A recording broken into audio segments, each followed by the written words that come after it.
was supposed to be the starting soon screen.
Greetings, mortals, and welcome back.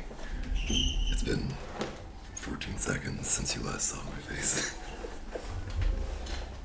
I muted all my mics and stuff, but then forgot to actually change the live scene over to the starting scene page. So I was just like sitting here looking at the thing while I was setting up the room. Guten Morgen, Umbrovich.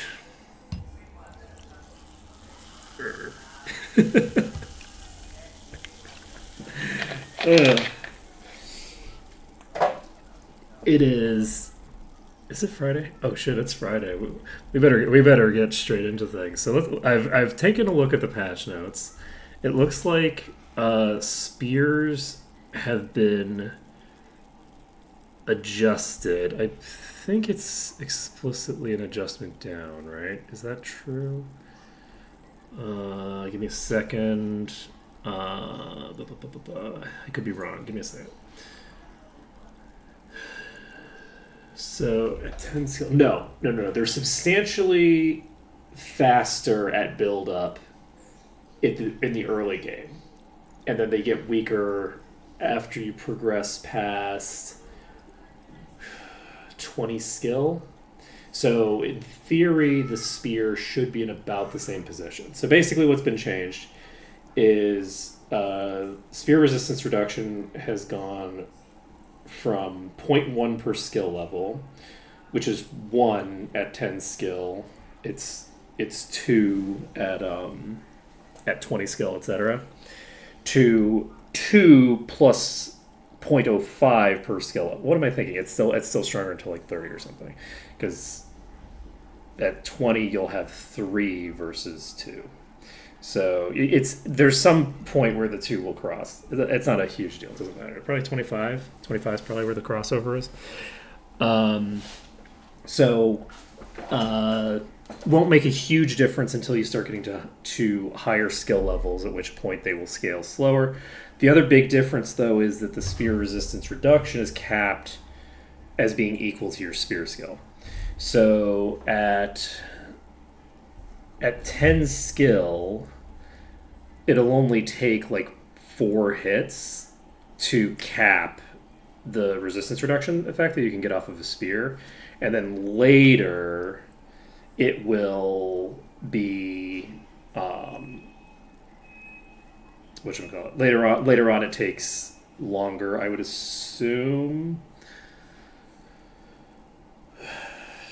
Maybe not. The ratio might stay relatively same. It might stay relatively similar. No, I don't think so. I think the ratio is going to drop and to then approach a specific value according to the ratio of the skill points versus thinger, because there's a flat value. Basic gist is spears are now going to be worse in more extended fights, and they're worse at high skill levels. At lower skill levels, they're probably a little bit more impactful, and the overall potential effect of a spear is like the overall potential theoretical value of a spear is going to be lower outside of a very mixed damage party, because you're looking at like you're reducing the thing's resistance to increase the damage that the entire party does. How many characters you have dealing damage has a major impact on that. So, depending on how many of my characters I'm able to actually get to a point where they can do good damage, it may or may not be valuable to switch back to double axe. We'll have to see. At the moment, it shouldn't make a meaningful impact on my build. Eventually, it might. In practice, I'm probably going to keep the spear build because my guess is that Severia is going to do a huge portion of the damage overall later on. But we'll find out. Also, hey, Celestial. And Astro Kitty. And Umberwitcher. I already said hello to Umberwitcher. I usually don't say hi to the people who say anything before I start. Because, I'm bad and cruel and evil and all that jazz. That's just how I roll. I'm just a meanie. I'm just a meanie. So let's get things started. We can start out with. Wait, why is Tuesday? Did I not clear this dungeon? Did I not finish this dungeon? I did, right? People don't exist before that. That is just true, right? Until I start streaming, nobody exists. Why is the autosave the most recent save? That doesn't make any sense.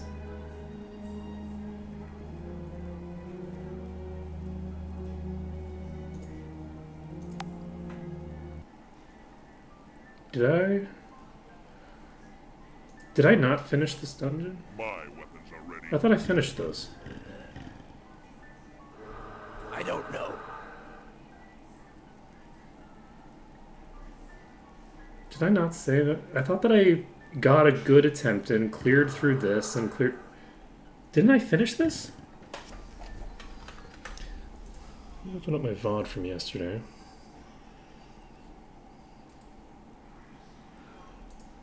I feel certain that I cleared this yesterday. How do I get to my VODs? Am I crazy?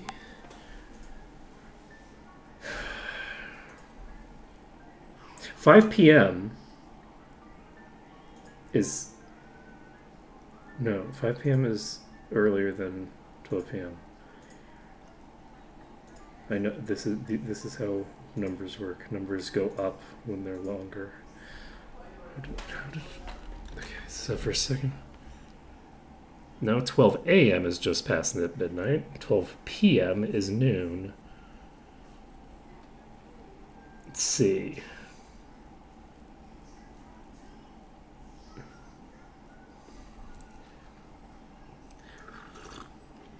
Hey, living is good.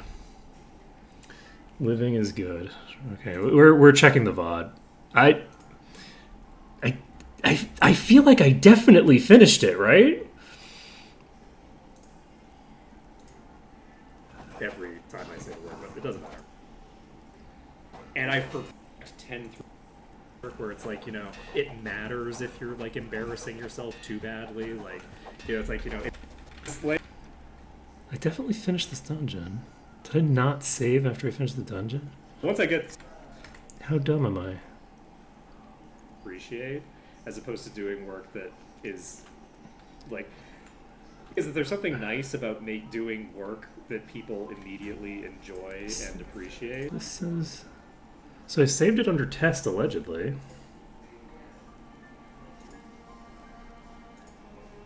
That doesn't make any sense. How did I... Like, I'm not...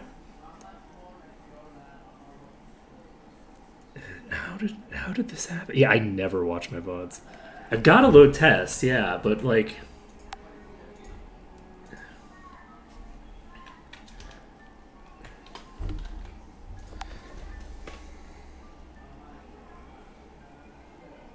"12 p.m. is noon." Yes, we can. Right? Right! 12 switches. Of course! Yes! 12 is noon. Why is 12 p.m. in the wrong place? Why is 12 o'clock noon? Shouldn't 12 o'clock be midnight? I just realized the incongruity that's causing the problem that I'm experiencing right now. I'm like, wait a second. Wait, what? No. Okay, yes. I don't know how to do time, actually. Okay, we're fine. Nailed it. Easy peasy. So. Cool. Preload. Okay. Look, this is fine. All right, let's take a look at Korgrick. So Korgrick currently has 40,000 HP. Let's see. Yeah, 11 p.m. to 12 a.m. is the most fucked up thing in existence. Let's see.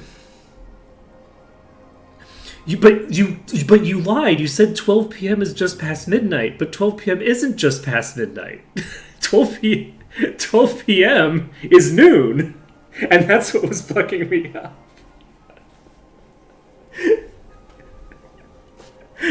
12 p.m. isn't in the middle of the night. 12 p.m. is before 5 p.m. It's crazy. Okay, anyway, it's don't you put this on me. Don't you put this on me. Let's see here. I mean, you should put it on me, but not in that way. Not in that way. Okay, so what were we looking at for Korgrick? Oh, right, HP and regen. So 5k regen per second, 5.6k regen right now. With, let's see, but I only have 23 bodybuilding. So what if we were to spend the 573, 700? Same thing. So that gives us a 50% boost to our max HP. And about a, 30% boost? That's not quite 30%. I think that's about 1,500 out of 5,600, so that would be a little over a quarter, right? A little over a quarter increase into the HP regen. It's a lot of HP. You also have a lot of HP. Do you have a bunch of bodybuilding? You don't have that much bodybuilding. Interesting. How's your bodybuilding? You have 26, so you have the most bodybuilding in the party. Wow, look how high these numbers are. Imagine living that life. Okay, so we're going to load back to test. Like, I can't believe... Look, in my defense, it's very early in the morning. And by very early in the morning, I mean 9:12 a.m. And considering what we've just experienced, who knows when that is? That could be any time. It could be before dawn. Who knows? Actually... I lived in Minnesota, so yeah, actually 9 a.m. could be before dawn. When I lived in Minnesota, I think the dawn was sometimes felt like it was sometime around 2 o'clock in the afternoon. But okay, so we have, I believe, cleared all of these, but we haven't tested to make sure that we've cleared all of them. So let's go ahead and do that, because I keep thinking that I've cleared all of them, and then there's one that is sneaking up on me. So we're going to pop to 1. 1 is cleared. We're going to pop to 11 again.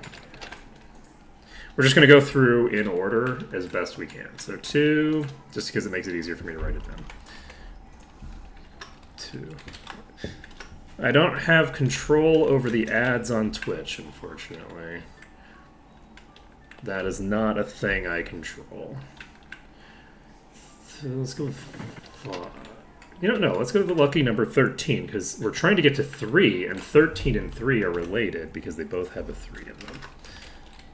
13 is cleared. We have 8. We have 6. Let's go 6. It's a little Oh! dark in here. Wait, what? We haven't gone to 6. Okay, perfect. Go. We found a new one.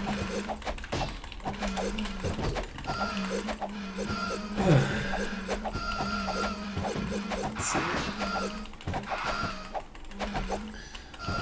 I don't remember when daylight savings happens because we don't have to deal with that here. Daylight's, I mean, you know, periodically when I call people, you know, it's an hour earlier there than I expect it to be, or an hour later there than I expect it to be. Actually, no, it's periodically an hour earlier than I expect it to be, because when I'm calling people on the East Coast, I just presume that it's a 12-hour difference because that's the easiest thing to do. Just like, okay, well, switch AM and PM, and I know what time it is, and that's not quite accurate for half the year. Or given how, you know, messed up that kind of stuff tends to be, it's probably like 4/10 of the year, because it's probably not 6-month intervals, because that would be way too sensible to divide something evenly into 6-month intervals, right?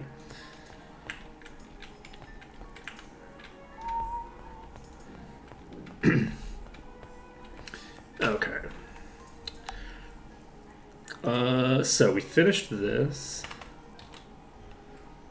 Which part only happens to the old people?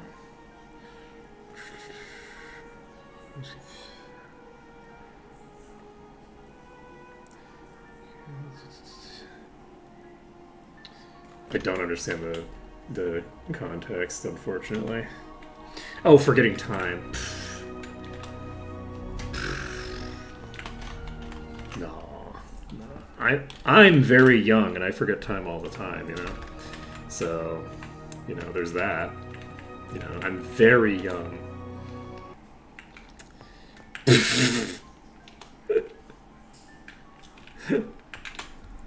That's weird. It didn't give me a notification. Why didn't it give me a notification? Because now you have a star. But you didn't have a star before, but it didn't give me a sub notification. Did you just sub Celestial? Not only is your internet trolling you and Twitch trolling you, even like the sub notification system is trolling you because it feels like it? Question mark? What happened? Well, thanks for the sub, I think. Unless my UI was just not noticing that you were already a sub. In which case, thanks for the sub, but like belated a little bit. Oh god! Look, it broke during the sub. Oh my god! Oh no! The trolling is real. You know, look, I've felt like I was old since like I was a preteen, I think. And finally, my body has caught up to the point where I can say, you know, oh man, you know, I'm so old. And then other people will also commiserate with me instead of saying, aren't you like a child? So, you know, look, I consider it a win to actually get old, because not only am I in the best shape of my life, which is definitely, you know, one key contributing factor to that, but also, in addition,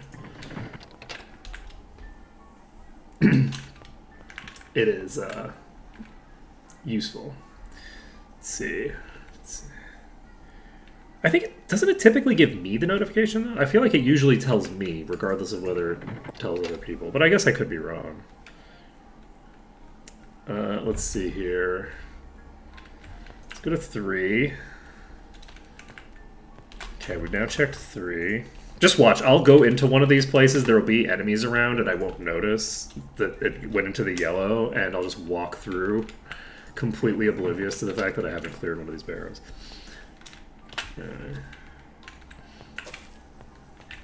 So this is 4. So we've now done 11 through 15. No, we haven't done 12? Question mark. Yeah, it might be in. I guess it would be in mod view. I'm looking at the Streamlabs screen here, which we've established doesn't tell me a lot of the information that I'd like to see. So we're going to 12, which 12 is one of the exterior ones, right? Is it one of the exterior facing ones? It's not. I always thought that it was, and it wasn't. Okay. So that's 12. So now 11, 12, 13, 14, 15. Okay. So we have 1 through 4. We did 6, but I didn't write it down for some reason. So since I didn't write it down, I'm going to do it again. So we're going to 5. 5. Imagine if I had actually, like, recorded these values when I was doing them the first time. So 9, is 9 one of the exteriors? I think 9 is one of the exterior face ones. So 9. We don't have 10. I just typed it in as 11. There we go. We go to 7. We go to 5. Let's go back to 7. Okay, 7. So we need to look at 8. We need to look at 6 again. We need to look at 10. 10 is the other exterior one. Okay, 10. Okay.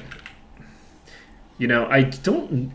It's potentially suboptimal that I have actually typed all of these out in Roman numerals, because I'm realizing that I'm going to have to just count these with a quick glance later, which is not the optimal thing. It's not optimal to have them in something that I'm not going to be super comfortable reading later, but I'm moderately comfortable with it. How comfortable is everyone with Roman numerals, actually? Because Roman numerals are something that I remember mentioning recently. Like, I feel like kind of everybody knows how Roman numerals work, right? Like, everybody's used Roman numerals a bunch in their life, because, like, it's all over everything. And then, you know, the person I was talking to just kind of, like, cocked their eye and goes, no, actually, that's, like, a very specific thing to the context of you having played a bunch of video games in the early aughts, actually. Nobody uses Roman numerals anywhere except for very specific video game contexts. And I go, I'm not sure I believe you. Aren't all the titles with Roman numerals? No, only in video games. The conversation did not actually go on that long, but the point was made. Let's see.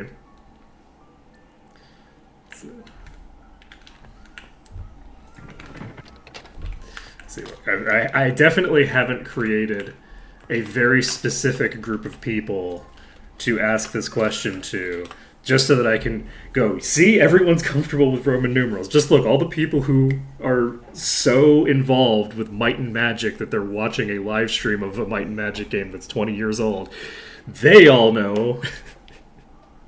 So 1, 2, 3, 4, 5, 6, 7, 8, 9, 10, 11, 12, 13, 14, 15. Plus the tomb, which we don't need to check the tomb because we did a quest there. We know that we cleared the tomb. But you know what? We're right next to the tomb. Let's go check the tomb. Okay, tomb's in the green as well. So we are all golden. We've finished the barrows. Let's see. For book order.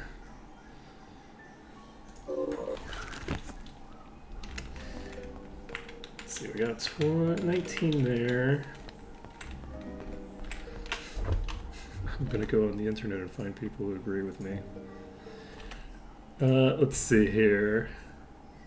So let's put this in mod view in the background, just so that if something weird happens, I can actually see it now.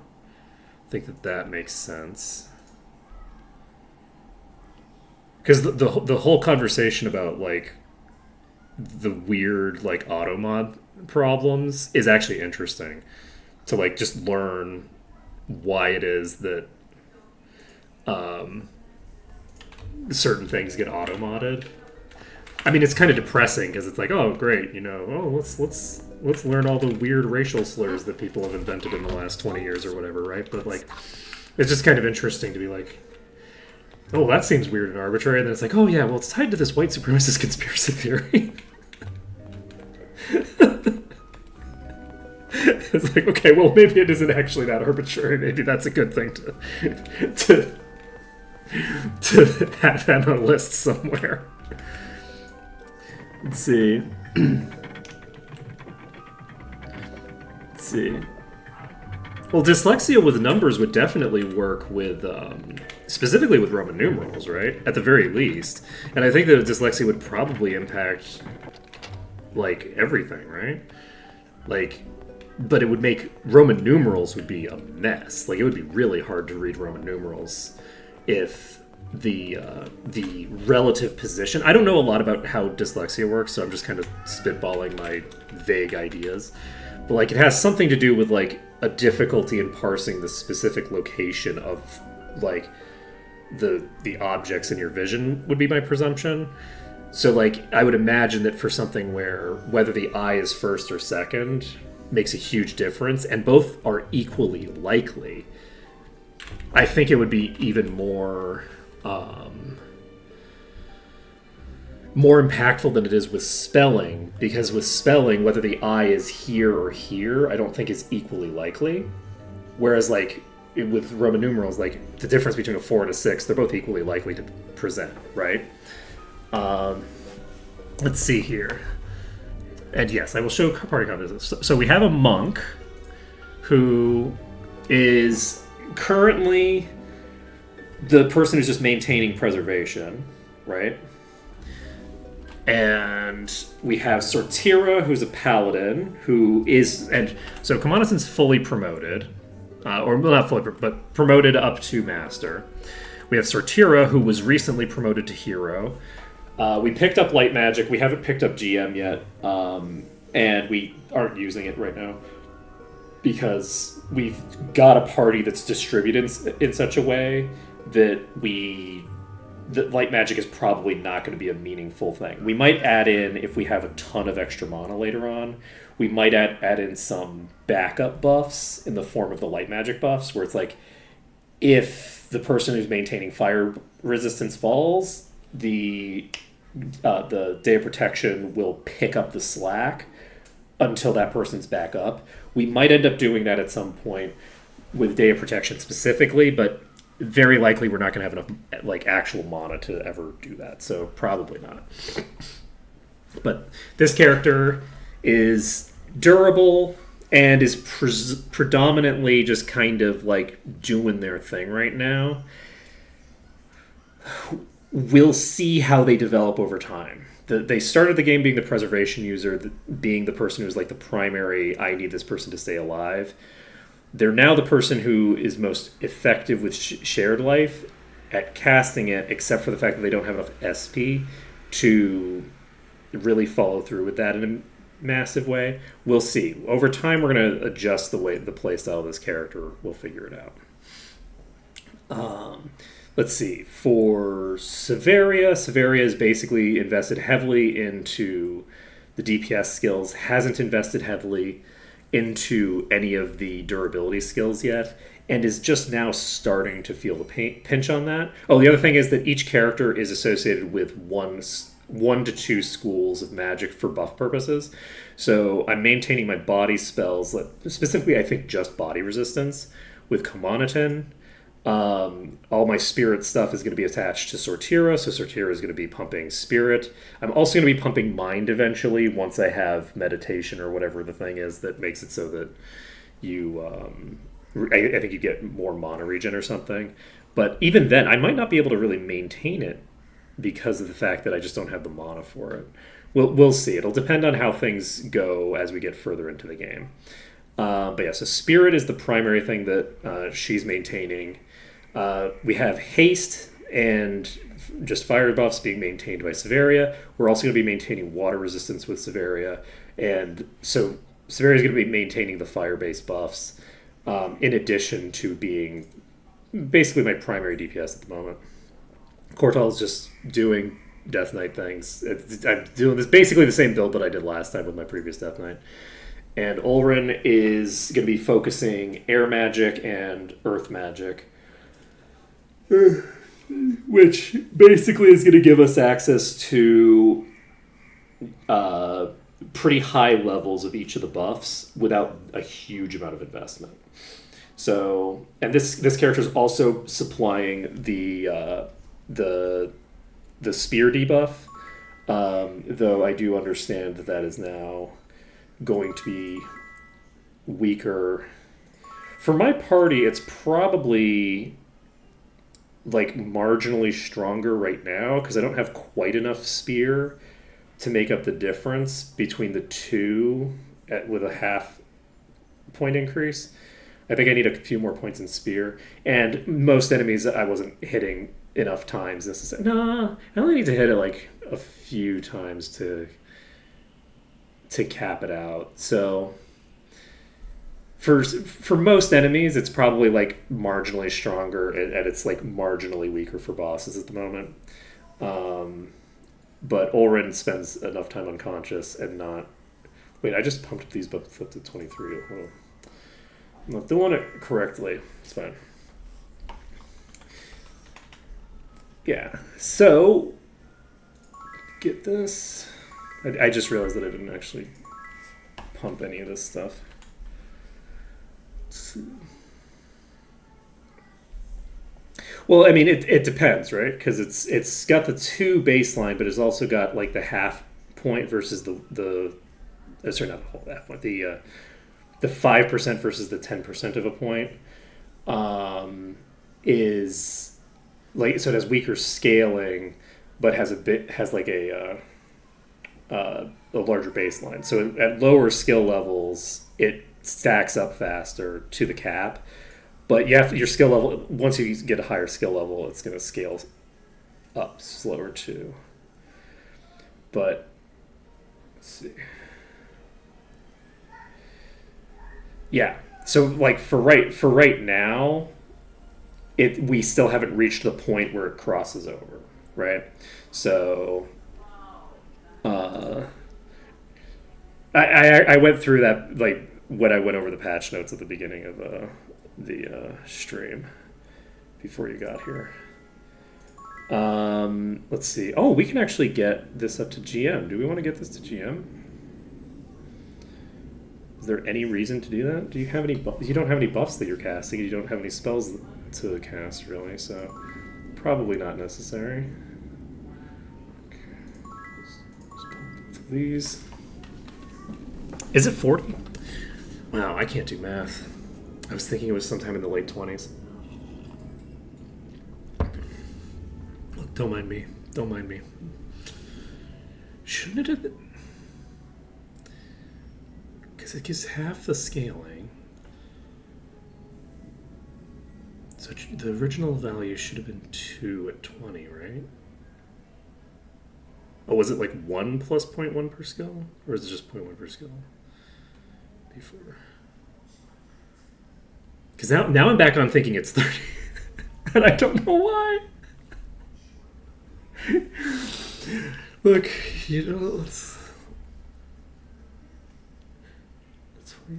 a 20 skill, you should have 1 now, and you would have 2 then. So there's another. No, there's another 1 to get through. Yeah, it is 40. Yeah, 100% it's 40. It's so early in the morning. It's so early. It's 9:30. It's so early. I'm just a little guy. You can't expect me to be able to do math. It's not like that's like my brand. Look, I can math. It's useless. Look. Sometimes, if you're doing math in your head, you are going to transpose some numbers that should not be transposed. Okay, how serious do we want to take the idea of not letting any of these gods die to the dwarves? Because honestly, that sounds like a huge pain in the ass right now, and I don't know that I don't know to make my life miserable all day. I don't know. What are we thinking? What is it? Yeah, only Roman numerals are allowed in this stream. I don't know.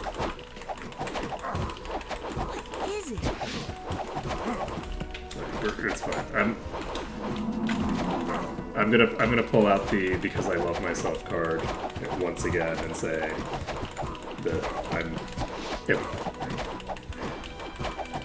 if these things wanted to be killed by me, then they should have been more sensible.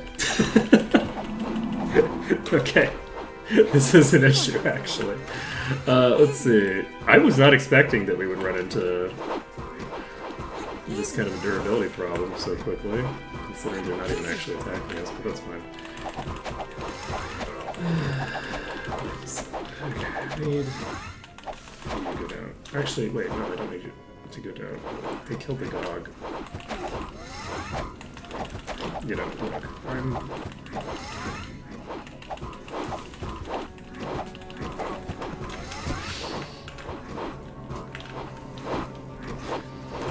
I'm making an exception to this rule here. This is not a change in the rules. We're just understand that I'm breaking the rules right now, and I am doing it gleefully with malice and foresight. Okay, this is a premeditated rule break where I am ignoring the fact that a bunch of these enemies did not get killed by me. I'm blaming the fact that I did a map. The map is the reason.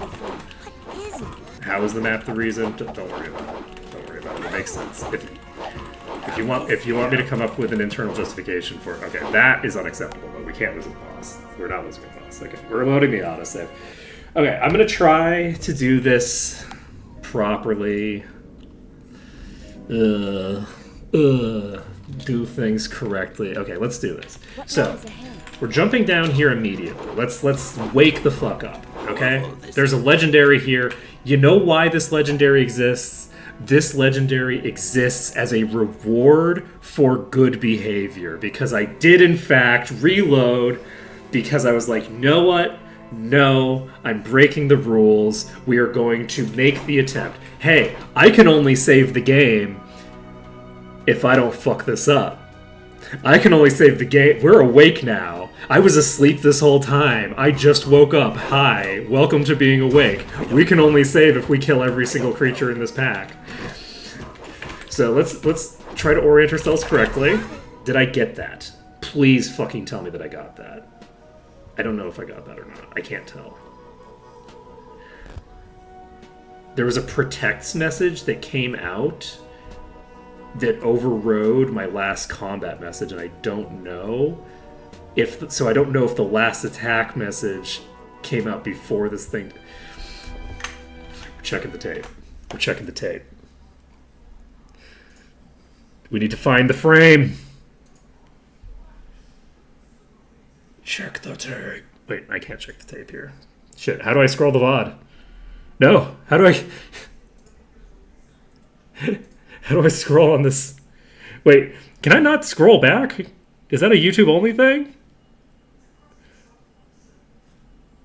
Is that... What is this madness?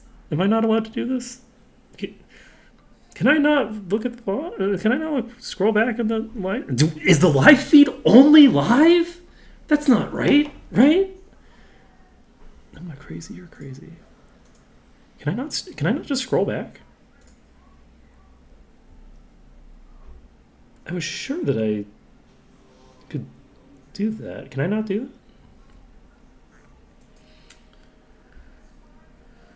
Clip. Do I have to go to the clipping thing in order to... How do I get earlier in the VOD? I want to look at the 2 frames. How do I get to the 2 frames? Okay, if I do the clip thing, it breaks. That's funny. The UI just fully broke. How do I scroll back on the VOD?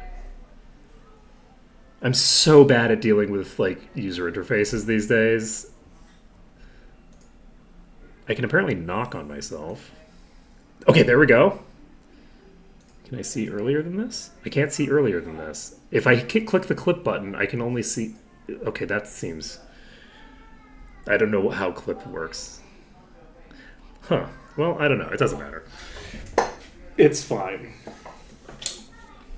It's fine. Not going to worry about it. I'm going to assume that we got that kill because I feel like the reason that I didn't see the kill message is because it got overridden by the protect message. Because I would be fairly surprised if I missed the kill there, because the enemies here don't have that high of DPS. So I've never seen one before. let's see. Yeah, don't worry about it.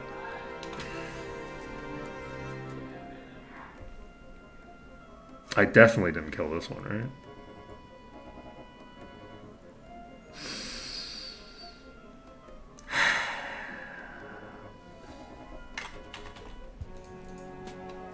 Where are you? Where are you? Goodbye, my friend. You will be missed. And I hope one day we'll see you again. Farewell.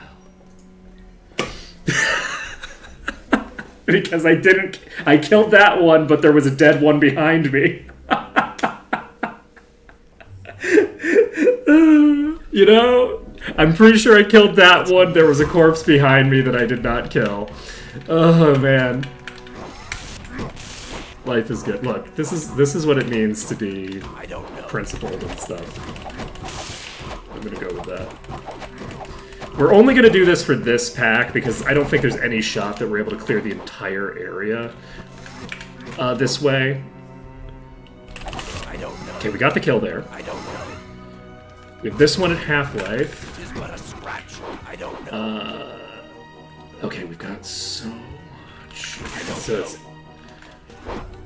I don't know. you are taking so much damage. I don't know. Oh, Jesus, my HP. Oh my god, I'm so low. Oh god, this is an issue. Seen one before. Oh god, one of these. Oh, there's a swapper! Okay. What is it? Oh god, this is concerning. Oh god, I missed! I missed the kill! Never seen one before. Okay. We need to fucking lock in. Okay, we need to lock in. Okay, this is good. This is good. I'm awake now. Come on, let's go in. I'm awake now. I'm alert now. I'm ready to do this. We've got this. Okay, so that is. I don't I need to stay away from the enemy pack I don't know. I don't until I am ready to dive in. know. I don't know. We don't have as much damage as I'd like. These two are very close in HP. Fuck. Miss. Okay, we got the kill. I've never seen one before. Let's fucking go. We got that one. Okay, let's go. Oh shit! Wait, did you already murder all the dwarves outside? Aren't there a bunch of dwarves outside? Okay, this actually might not be feasible. If there's this many enemies coming into play. Okay, how are we doing? One of you is at yellow. Pretty low, too, I think. Yeah, you're pretty low. How are the others doing? That Magog is pretty I've never seen one before. unhealthy. Okay, let's try to burn you down after one more round. What is it? What is it? Okay, there we go. That's one more down. Let's see. Okay. Now bear in mind, we don't... I will say, for clarification, technically speaking, we don't care if the dwarves get killed. It's okay for our friendlies to get killed. It's not okay for our friendlies to kill our enemies. That's important distinction over the normal way that we play the game. Every other run that we've ever done, we're not allowed to let the friendlies die. In this particular run, because of the like weird nature of the run, it's okay if the friendlies die. It's not okay if the enemies die. The enemies have to get killed by us so we get the experience. I've never seen one before. No. It's not that they're mercenaries, so it's fine. It's we're assholes, so it's fine. I don't know. we're assholes, so it's fine if they die. Okay. Let's see.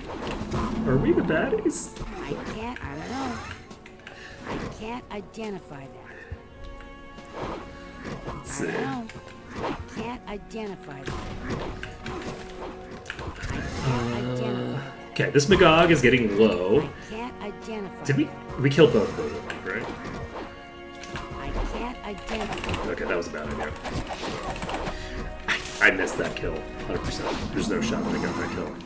I fully fucked that up. I should have waited considerably Can't longer. identify. I don't know. How long do we want to spend reloading this pull? Because of the fact that it's going to involve the enemies out there coming in too, I'm actually not sure that I want to reload for this pull a bunch more times. I feel like having lost the legendary to it might be enough punishment for my sins. What do we think? I'm going to do my best to get this pull done. Shit, as best as I can. Fuck me! Oh no, we're just hemorrhaging him. You know what? The last time I said, I don't think there's any shot that we managed to get all of them, the next pull, we got all of them. So, having said that, let's go. We've got this on this attempt. This is the attempt. I don't know. So, how are we doing? You are... Though, the other thing is that on the previous, rounds of this, I had the ability to do some shenanigans that I can't do this time. That's a leech. Oh my god, there's a leech in play? Oh, fuck me. Okay, that one's dead. That one's dead as well. Damn it, we did not get the full Monty. I don't think we even got that one. I think we missed that one. I've never seen one before. Which is pretty funny. Something snuck a kill in while we were mid-swing on something else. Oh man. I think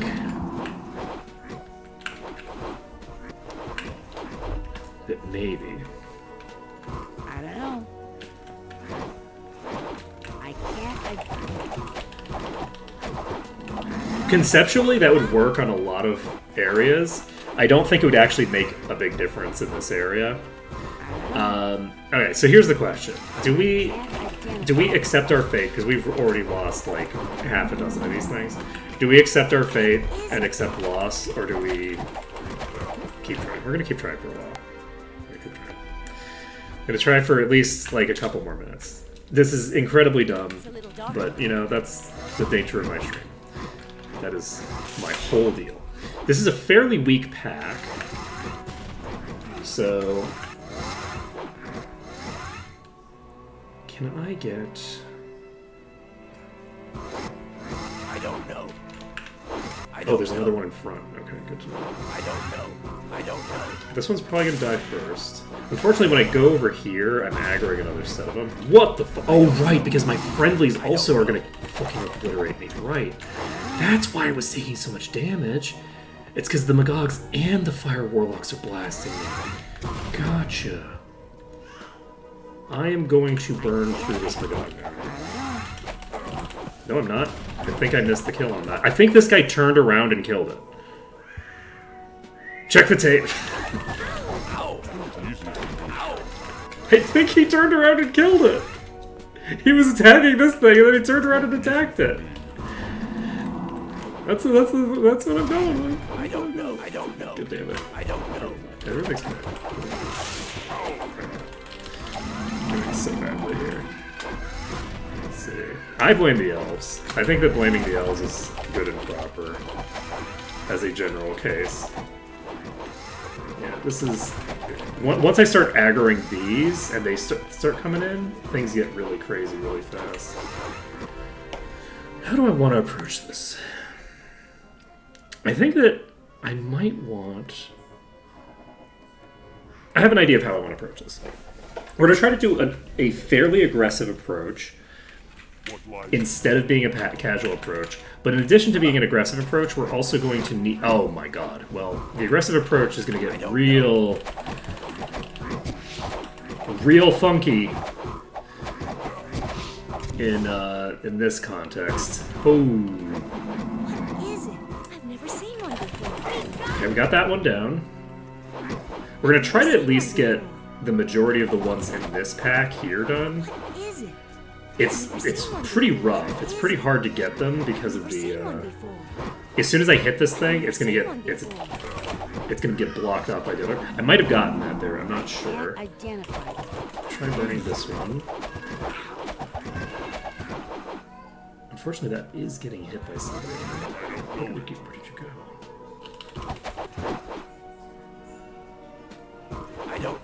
don't know where the fuck it went. I don't know. Alright. I don't know. Alright, we're gonna try burning through these a bit. I don't know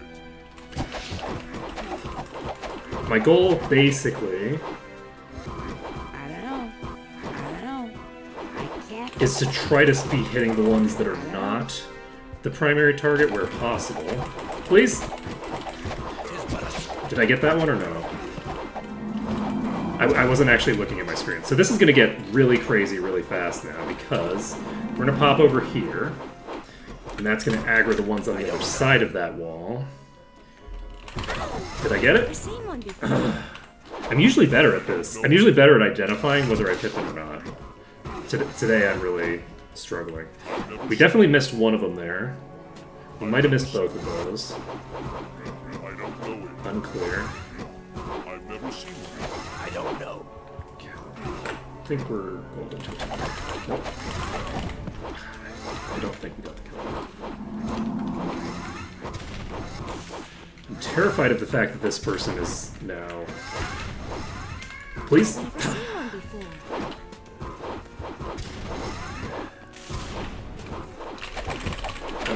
I missed the timing, and then I took the damage anyway. Oof.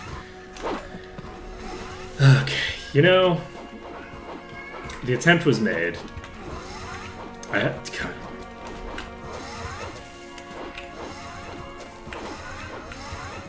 The attempt was made. Ouch.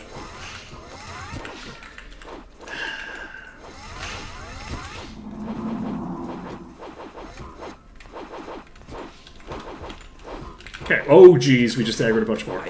It's fine. Okay, we're gonna make it our attempt to get as many of these cleared as possible ourselves. I don't know how big of a chunk we're gonna be able to take out of these, but I've never seen one before. Ow, I don't know. as a result of the type of run we're doing, we absolutely cannot resort to let them fight. Oh my god, but we have to resort to let them fight for a second. Jesus.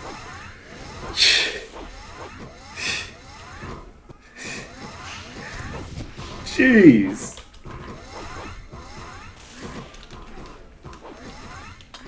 Okay. Have tis but a scratch. Oh god. Tis but a Oh god. scratch. Why are, Tis but a no, why are you like, oh my god, there's another one. Ow. They are ignoring every enemy. Oh god. They're hyper-fixated on me. Look, relatable, but also, oh shit. Sleep well left, yo. Alright. See, this is good. We've got a nice pull here. This will be nice and cozy.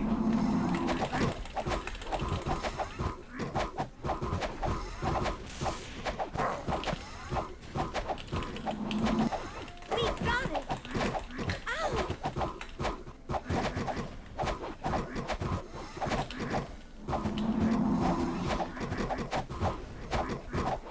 It's really funny. I don't know why it is that these and the dwarves weren't aggroed on each other.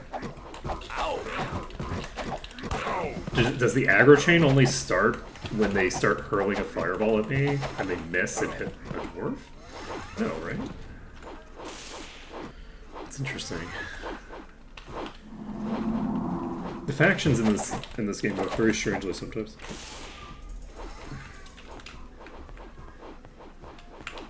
I don't know.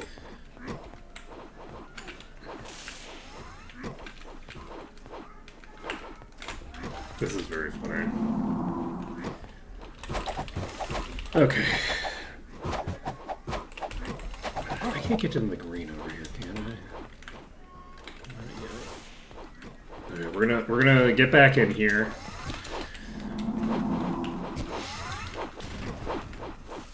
Alright, we got a Magog here. Is there a boss? None of these are bosses, right?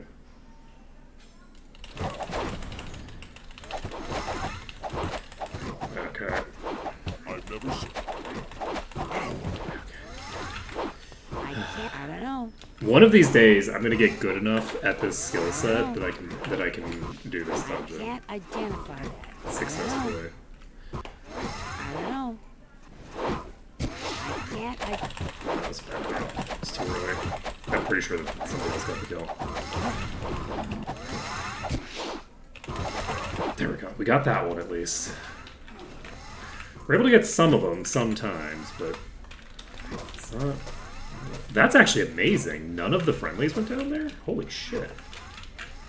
How strong are you? Not a single friendly went down? Wild.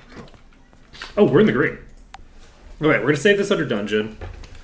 And we're going to grab the crafting amethyst. And we're just going to kind of sit in our failure and inability to make this work for a while.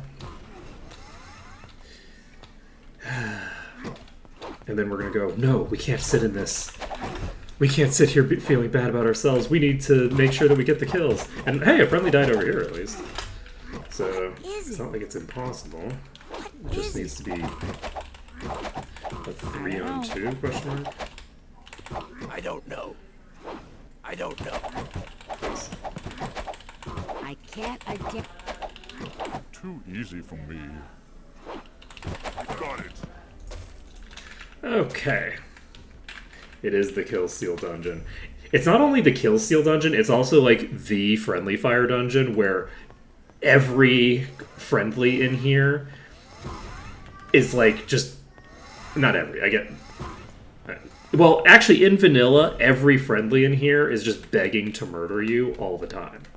So, melees are a problem because in addition to the fact that in vanilla it's very easy to hit them when you're trying to save their lives, in addition to that, the way that the targeting works for melees is such that if the last enemy, like the last hostile that they have range on, dies, they will hit you instead, even if they're friendly to you.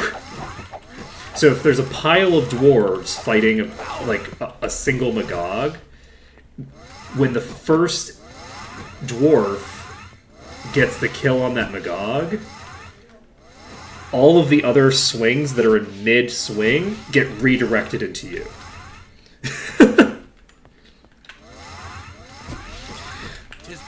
So, good times.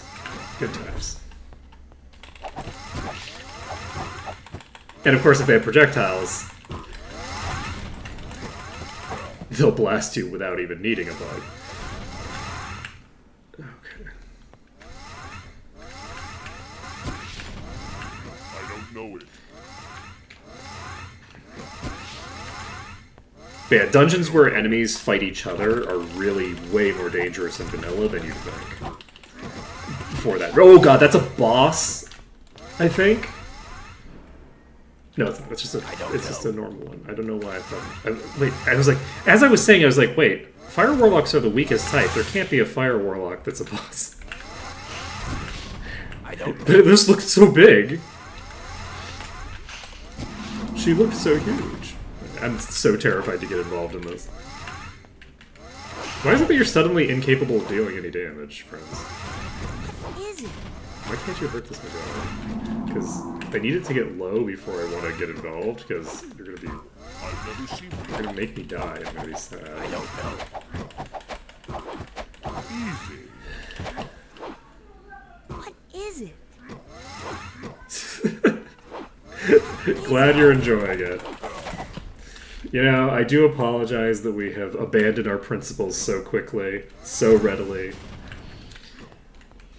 and have not decided to try to kill literally every single creature in this dungeon ourselves. We should have stuck to our principles. We will never find that legendary ever again, as penance for our sins. I believe this strongly. Let's see. How lucky.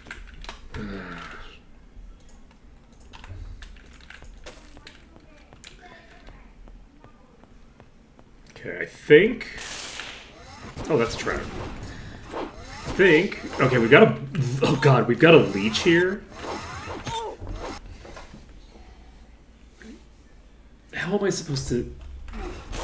How am I supposed to engage with this? How am I supposed to accomplish Too easy our objectives? easy for me. Actually, we might be able to... We might not have to worry about it, because Easy. I think the Fire Warlocks are actually fighting the Dwarves now. So, I think that the Warlocks and the Dwarves are fighting each other enough that maybe there won't be any Gogs killed at all, and then we can use more standard strategies. I guess I should probably start beating on this Leech before every single Magog in this pack is trying to hurt me. Because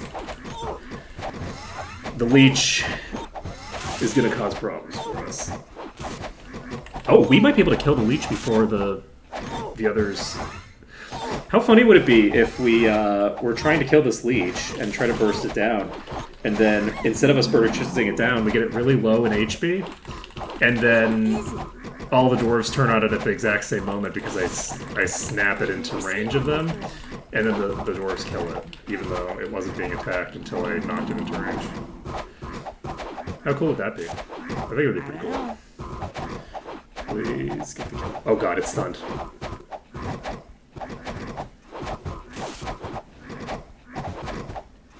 I'm just checking the line. We got it! We got the Leech!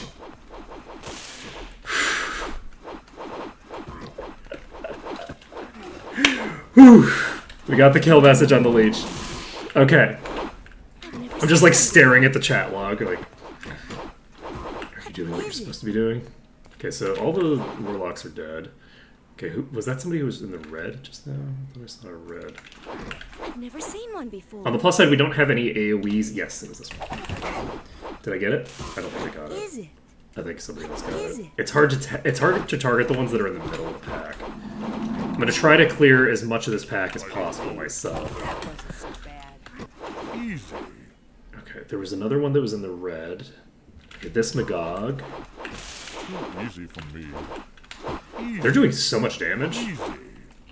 Like surprising. God damn it. I misjudged it. I misjudged it. I don't know. You know, I did play Dota. I should be good at this. I played an offlane semi-carry. I should be good at last hitting. I don't know. I have an idea of how to last hit. I don't know. And I am kind of, I don't know. I wouldn't say deliberately, I don't know. but I I am don't know. I don't willfully making mistakes and attacking earlier than I need to be attacking because I'm afraid of other things dying. Please tell me that I didn't just miss both of them because I tried to go for the little one. Because I might have missed both of them because I tried to go for the little one. I've never seen one. I needed to recognize the problem going on with the little one. These kinds of decision-making things are things that... Oh, actually, that might not have been that. It might have just been the poison proc made it so that I couldn't say... Hey, there's a map here! As is good and proper. Okay, we've cleared 21% of this dungeon. Yeah, it is last hitting, right? Like that's the thing is that the one difference is that the biggest difference in last hitting is that in Dota you can last hit your own minions as well, and you should. It's called denying. You can't deny in League of Legends, but I can't deny in this either. So there's that. Yeah, Temple of the Dark is a fun dungeon.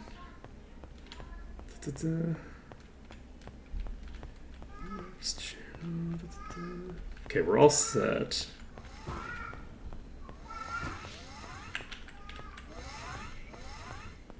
Yeah, so I was pretty good at last hitting at one point, and the decision making required to do last hitting is something that I am actually quite familiar with. I'm familiar enough with. I don't know why I thought that there was an invisible bridge there. I'm familiar enough with last hitting to know the mistakes that I'm making as I'm making them. Like I'm like, this I don't have lethal here. I shouldn't be attacking it. And so like the way that you last hit is not to wait until the enemy gets kind of low on HP and then go just like spam attacks. That's not how you last hit. That's not what I should be doing to last hit. Preferably is to get the enemy extremely low and then literally doing a last single hit with Cortal. The issue is that I can't do that because Cortal isn't going to hit hard enough compared to the combined damage of all of these fuckers. So I do have to do some degree of competition with them over the last bit. I can't just do it in one hit. I need to get some burst damage in, because if I wait for the next round of attacks to come in, it's just gonna die. So, but I'm not letting it get low enough. I'm not letting it reach the point where I am, optimizing for that. I'm also not paying close enough attention, because you can hear when the attacks are coming out. You can hear the attack chain. You can get the pattern down to it, and then there's a rhythm to it of like, now is the time to maximize my odds of being able to get in there. But I don't think I actually have enough. Oh shit! Did they already kill one of these things? Holy shit, that was fast. I wasn't expecting that to go down that fast. Okay, so this one here is fairly low, which is interesting. No. Okay, we got the kill. Got the kill, I think. I assume we got the kill. Let's see here. But yeah, we actually don't have quite enough damage to be able to guarantee the kill, because there's just too much damage coming out to be able to like sneak in and be like, okay, I can definitely get the kill here. But we should be able to get it with a pretty decent degree of reliability if we're doing things properly. I don't know it. I don't know it. I've never seen one before. I don't know it. I've never seen one before. Okay. I've never seen one before. And yeah, their damage output isn't actually that crazy. This should be very... Oh, I'm hitting Magog. I don't want to hit Magog. Okay. I've never seen one before. I don't know it. I've never seen one before. I've never seen one before. I don't know it. So the other thing that you can do, if you don't mind pushing the lane, which sometimes you want to push the lane, sometimes you want the lane to come back to you, which is the thing that's why you deny to a large degree. I don't know. That's a large portion of denying is denying in the sense that the enemy gets less if... Oh, that's interesting. I'm surprised that I missed that one. You're trying to deny the kill to the enemy so that they can't get it. Easy for me. The other thing that you're trying to do is keep the creep waves aligned under the center or toward your own tower, so that it's harder for the enemy team to gank you. Right? Those are the two primary components. Damn it. Okay. I keep fucking it up. It's not an easy... It's not an easy gap to sneak into. I'm gonna try to kill this one and then get this one. Okay, we got this one.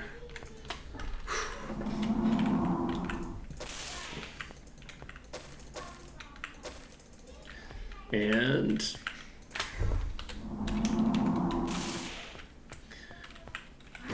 we have these. We could actually fight these without pulling them anywhere near these guys, now that I think about it. But unfortunately, I didn't do what was necessary to make that happen, I think, so. Oh, wait. Or, are they not going to fight? Oh, no, they will now, because... Damn it. I think that they only will attack these other groups. It's possible that maybe they only attack the other groups if they are, like, get in the line of fire, maybe. Like, maybe the initial grouping, they're guaranteed to attack by some, like, script or something. But then past that point, any further enemies will only... They need to, like, actually aggro each other. I don't know it.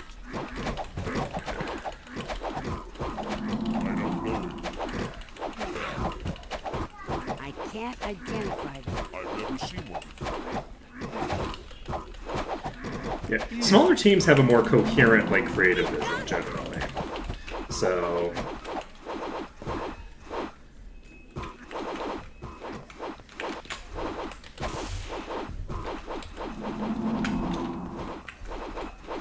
seen one before. I've never seen one before. I think some of like the best, like some of the coolest stuff from like the old days I don't know. was stuff that was made by teams that weren't respected by corporate, and that actually holds true to this day. Like the Silent Hill team was like completely ignored by corporate because they basically put all the women in the company on one team and said, do whatever you want, we're not going to support you or pay attention to you. This is my understanding or recollection of like a documentary or something I watched on it at some point. And then they made like an absolute masterpiece. Junk. And then corporate started getting involved, and the quality deteriorated the bigger the product got, until now it's just like, you know, the Silent Hill series now is basically like just pachinko parlor games.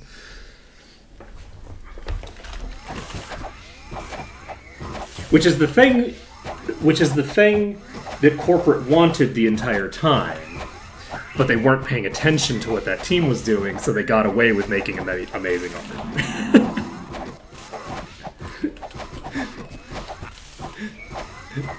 That's the dynamic. Okay. I'm gonna try to burn down the... Okay, I actually need to just like pull out, because I'm gonna die. To the one that leaked. The one that got not away, I guess, but got two. Have no fear. Okay, that is shooting through the wall. I might die. Oh.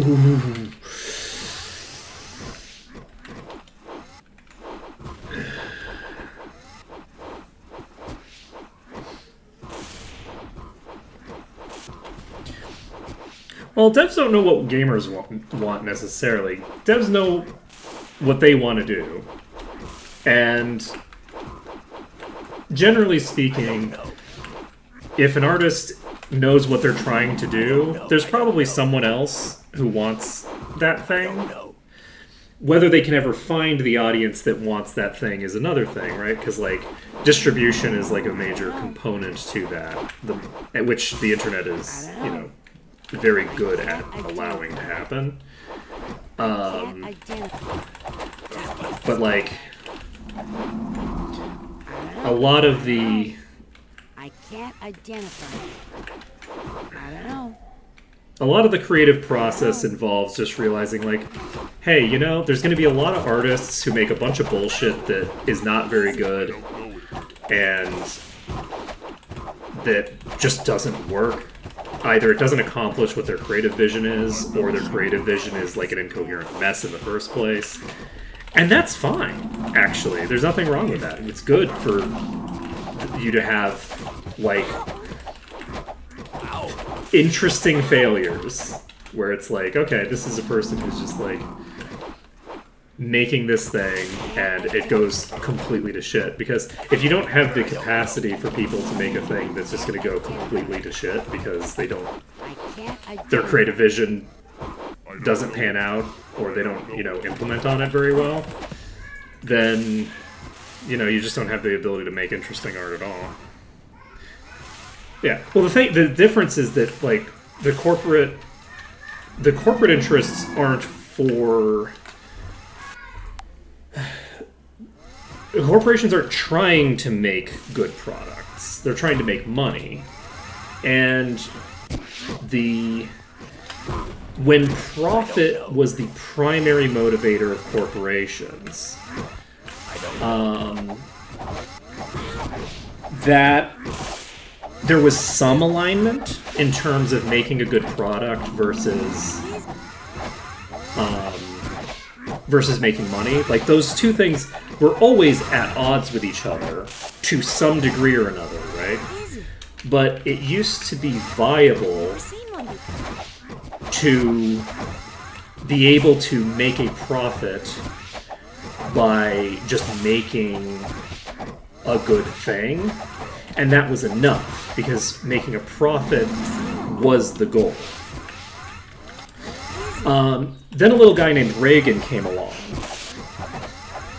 And he said, no, the primary motivation of a company should not be to make profit. The primary motivation of a company should be to manipulate the stock market to make the value of their stock go up as much as possible. So activity that used to be illegal, because of its market manipulation, which is to say stock buybacks. Stock buybacks were illegal. Actually, was it Reagan or Nixon? It was one of the two. I think it was Reagan. Reagan and Nixon had a lot of very similar politics. But I'm pretty sure this one was Reagan.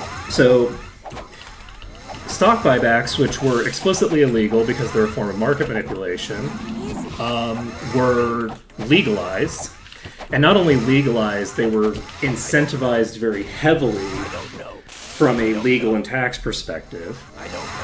And ever since that happened, there's been a very strong transition that has been, happening for a long time, but has been accelerating over time as well,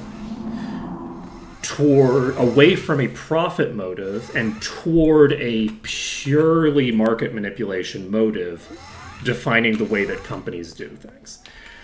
Which means that you get stuff like, you have a company like Netflix, right?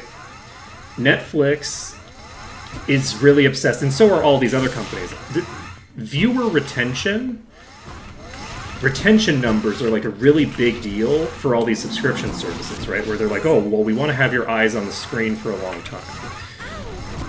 That is explicitly unprofitable. A person who has a Netflix account that they never use, so like the gym membership strategy, right? Where like the way that gyms make money is because very few people who have a gym membership ever actually go to the gym, so it's really cost effective for them, right? That's how, in theory, the finances of a streaming service like Netflix work, right? Because anytime someone's watching a movie on Netflix, they're using bandwidth. So if that's the case, then why does Netflix want to maximize viewer retention? And the answer is because that's what investors want. That's the number that looks cool on a spreadsheet to an investor. But it has nothing to do with the profit margins of the company. The profit is not there. Investors investing in your company isn't profit, it's investment. It's a different type of monetization completely. That's interesting. They don't seem to be hurting this GOG, but they do seem to be hurting me. So that's very fun and exciting. Okay. So the transition to that is the reason why modern corporations create so much worse stuff than was created even in my youth. And it comes down to not anything new happening in the classic sense, right? It's not new that stock buybacks are a thing. But the longer that stock buybacks have been a thing, the less the trend from a corporate perspective, the more that the economy gets used to the idea of this, the less profit is relevant to the equation, and the more relevant investor shit becomes to the equation, the less interest there is in stuff like, okay, well, how will the players respond to this? Like, how much money will we actually be able to make over the course of the next 6 months if we implement this policy? It doesn't matter how much money you make over the next 6 months. What matters is how you can sell that profit to an investment group, right? How well you can sell that. And obviously it's better to have more profit than less profit from that perspective. But whether you're profitable or not I've never seen one before. is not a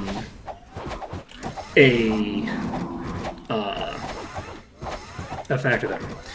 And no, viewer retention isn't a good indicator of how well people are going to maintain a service that they forgot that they were paying for 6 months ago. It's like that's why gym memberships are so popular, right? Like as a model, if you're looking for profit, like the gym membership model is a very good model. So the question is why streaming services, which explicitly have a similar dynamic, have a completely different model to the way that they're interacting with stuff. And the reason is because investors think that viewer retention is related to the profit of the company in some way, which means that in order to get investors on board, you have to have viewer retention numbers that look good. But it has nothing to do with what is actually good in terms of your profit. It, from a day-to-day perspective or a month-to-month or a year-to-year perspective, the long-term benefits of a thing have nothing to do with it. It just has to do with what investors think will sell to other investors. Because back in the 80s and the 90s, investors didn't realize, like the meta hadn't metastasized to the point where it doesn't matter what the profits look like at all, because nobody's getting it, dividends don't matter anymore. When was the last time, like, look at Tesla stock. Tesla doesn't pay dividends. It's valueless stock. There's no value to it. Like, in a theoretical level. Like, the company has, like, written into its code that it will never pay dividends. So if it doesn't pay dividends, if you don't get a profit sharing from the stock, what value does it have? And the answer is none, in theory. In theory, it has no value. So if it has no theoretical value as an investment tool, then why do people take it on? And the reason is because the meta, in terms of investment, has shifted over time to be a purely hype-driven model that has no ties to profit, because market manipulation has become not just legalized, but become the dominant form of how companies make money. They just don't make money from consumers anymore. They make money mostly from investors. Most of their money comes from capital investment moving around. That's where the bulk of the money comes from, is from investors. The customers are actually mostly irrelevant.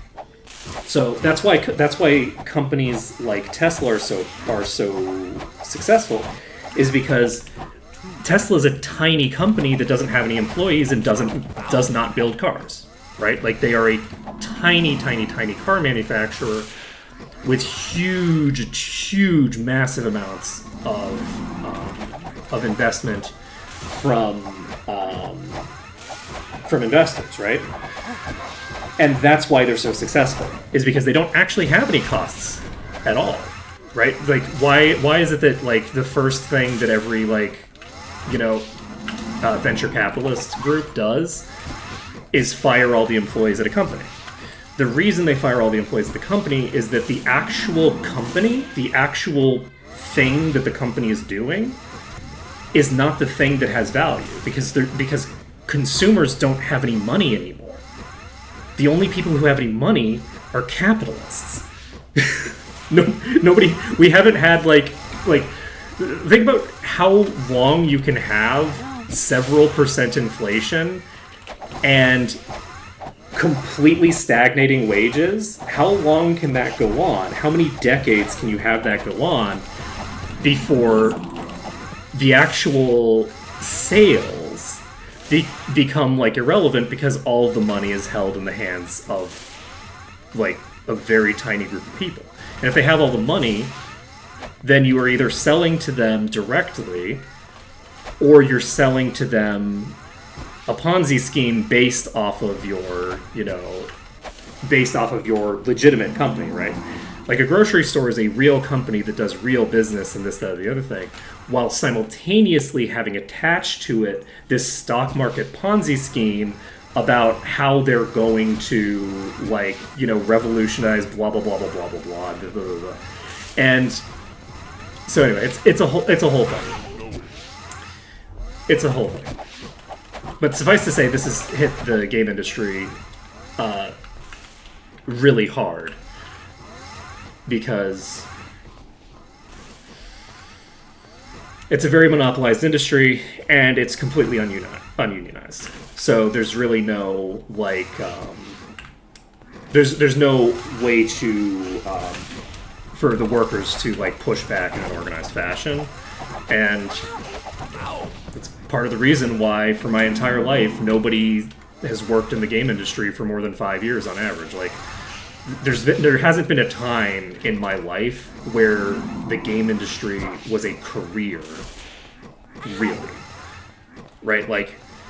There's a few people who make careers in the gaming industry, but a career is a thing that happens over the course of 2 decades. If you're not in the industry for 2 decades, you don't have a career there. You have a job there, right?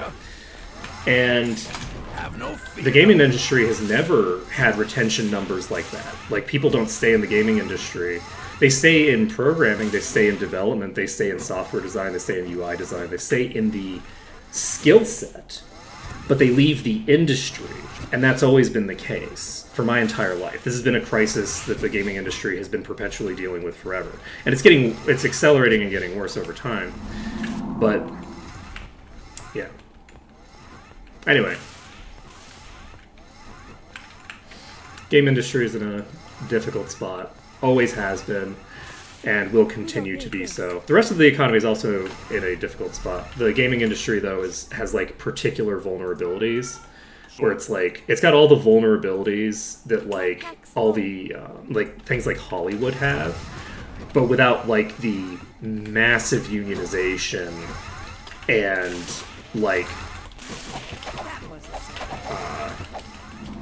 and cultural capital and things like that you would associate with that industry, right? Because in Hollywood, a lot of the people in Hollywood have they have a lot of cultural capital that actually does matter when it comes to being able to negotiate stuff, and basically nobody in the game industry does.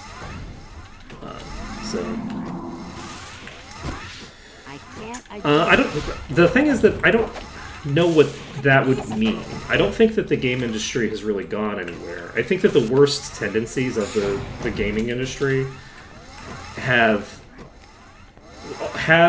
gotten worse and will continue to get worse until events in the greater economy get so bad that things start breaking down on a much more fundamental level than they have yet. But I think that will happen, right? Eventually, the periodic crises that we have every 20 years in a capitalist economy, like the 2008 financial crisis, and every 20 years prior to that there was another crisis like that. That's not as bad as it gets. It gets worse. And so the economy as a whole is eventually going to have a reckoning with how insane it's gotten. I have no idea what that's going to look like. But the gaming industry is in an interesting and unique place where I feel like there's a lot of people who are making good projects, and there's a lot of people who are doing great work. And a lot of that work is explicitly illegal, right? Because they're making fan games, they're making, basically because they're making fan games and mods. Mods aren't legal. Mods are illegal sequels to the product, right? Explicitly so. It's a violation of copyright law to make a mod for an existing product. Fun fact. That is not a thing that you're allowed to do. So the majority of the good stuff that's happening in the game industry happens off the basis of doing stuff that's at best in a legal gray area, and mostly just kind of explicitly there's a reason why people keep getting sent cease and desists and then just immediately obeying them. And the reason is because copyright law doesn't let you do anything cool.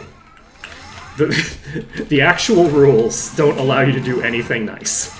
Copyright law is not very well written, and is really bad and very, very easily exploited. But the key is that a lot of good stuff is being made, and a lot of good stuff will continue to be made. And I think that that's important. We're going to continue to see good stuff made, and it's just going to be really hard to monetize it. It's really hard to monetize good work, and it's really important to support people who make stuff that like you appreciate, because it's obviously if you can, right? Let's see. If there is language that they have given you that gives you the explicit permission, right? If they have written into their licensing agreement that you have explicit permission to make these kinds of modifications to their product, those modifications they have specifically given you permission to do are legal. As long as they don't withdraw that permission, which they can do whenever they want. There are no mods that are not subject to a takedown notice. Because if they are legal, in the sense that you haven't broken the law by making them in the first place, then they are still subject to erasure at any moment, in the same way that there's like no legal distinction really, like from a practical. There are differences between you are in violation of copyright and we are telling you that like we have changed the rules, and so if you continue to do this, you're in violation of copyright, right? Giving you notification that they've changed the rules is technically different. But in practice, what it looks like is you being sent a letter from a lawyer and then immediately taking down the offending material. There's no legal recourse in either context, right? You can't win that case. You can't win the case. Well, that's the thing. It doesn't matter whether you're forcing people to pay for it or not. It doesn't make any difference. There's no difference between giving away a product for free and making someone pay for it, except for the potential to have to pay the money that you took in from the product, right? From a practical perspective, there's no real difference there. Because, I mean, obviously, if you made people pay for it, then you got that money from them, which you didn't get if you didn't make people pay, right? So, yeah, Nintendo is famously litigious, right? Like self-destructively litigious. But the other thing to bear in mind is that while Nintendo is known to be self-destructively litigious, one thing to understand about that is that the general situation and the general position of copyright is such that Nintendo's position is more rational than from a legal perspective than other companies who are doing selective takedowns. Because I don't know if you're aware of this, you can't do selective takedowns. You either protect your copyright or you don't. You have to make a good faith effort to do takedowns of things, or you lose control of your copyright.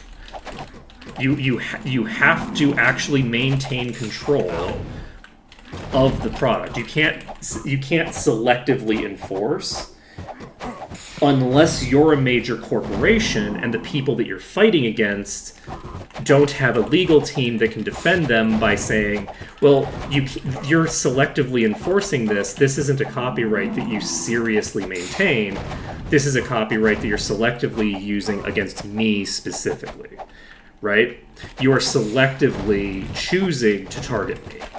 So, from a legal perspective, if I'm making, My Little Pony fanfiction on fanfiction.net, and you're not targeting me because you just don't consider me worth it, and somebody else is making My Little Pony fan fiction and selling it on Kindle, the person who's selling it on Kindle can point to the fact that you're not targeting the people on fanfiction.net and say, this is not a serious copyright claim.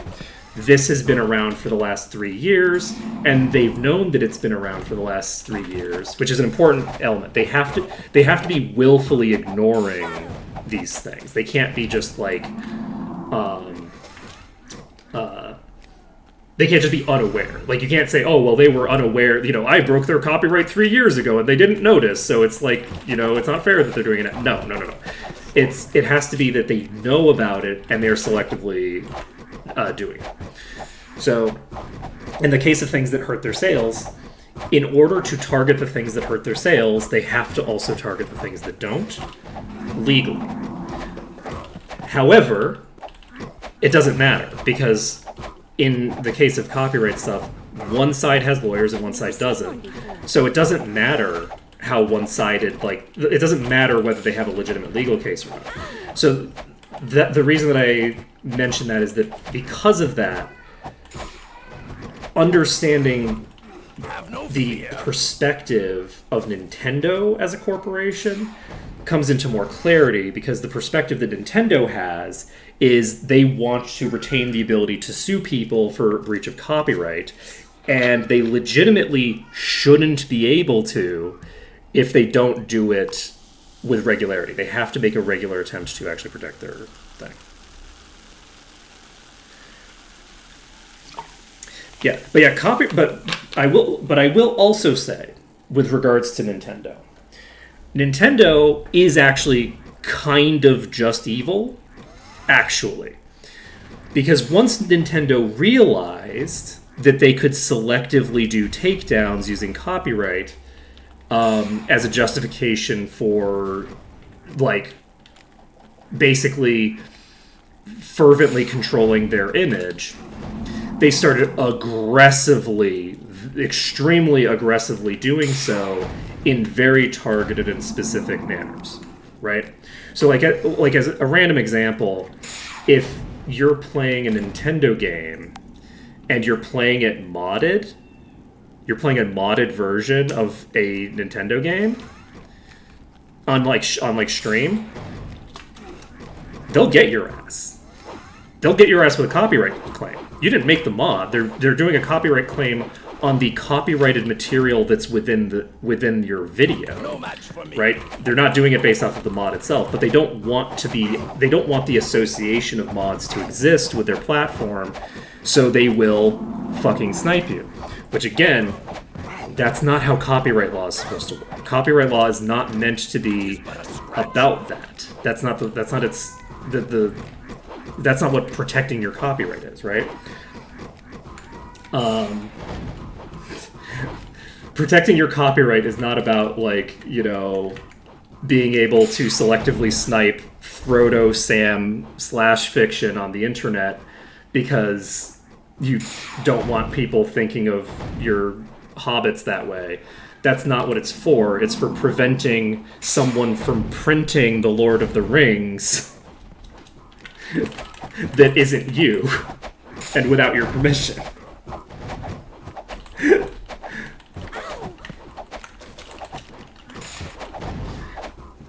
So, yeah. The other thing to bear in mind is that intellectual property is the capital of the modern age, right? A while back I was mentioning that theorists like Marx could not really I've never seen one. comprehend the modern economy because the modern economy is not really about factories, right? Factories are a component of the modern economy, and the modern economy couldn't exist without, slave labor in dozens of countries to maintain it working in factories. But factories fundamentally aren't how money, control over a factory isn't how money is moved around now. Money is controlled through intellectual property now.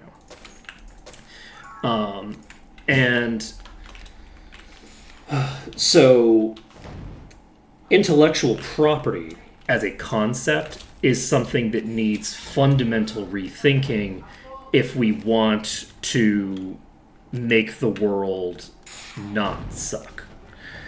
Because a huge portion of the stuff that goes on that's really bad, like whether you're talking about tax evasion, whether you're talking about like stuff going on with the game industry, whether you're talking about like the establishment and like maintenance of slave states, all of this stuff is intimately tied in with patent law, copyright law, and other forms of intellectual property law. Intellectual property law is the thing.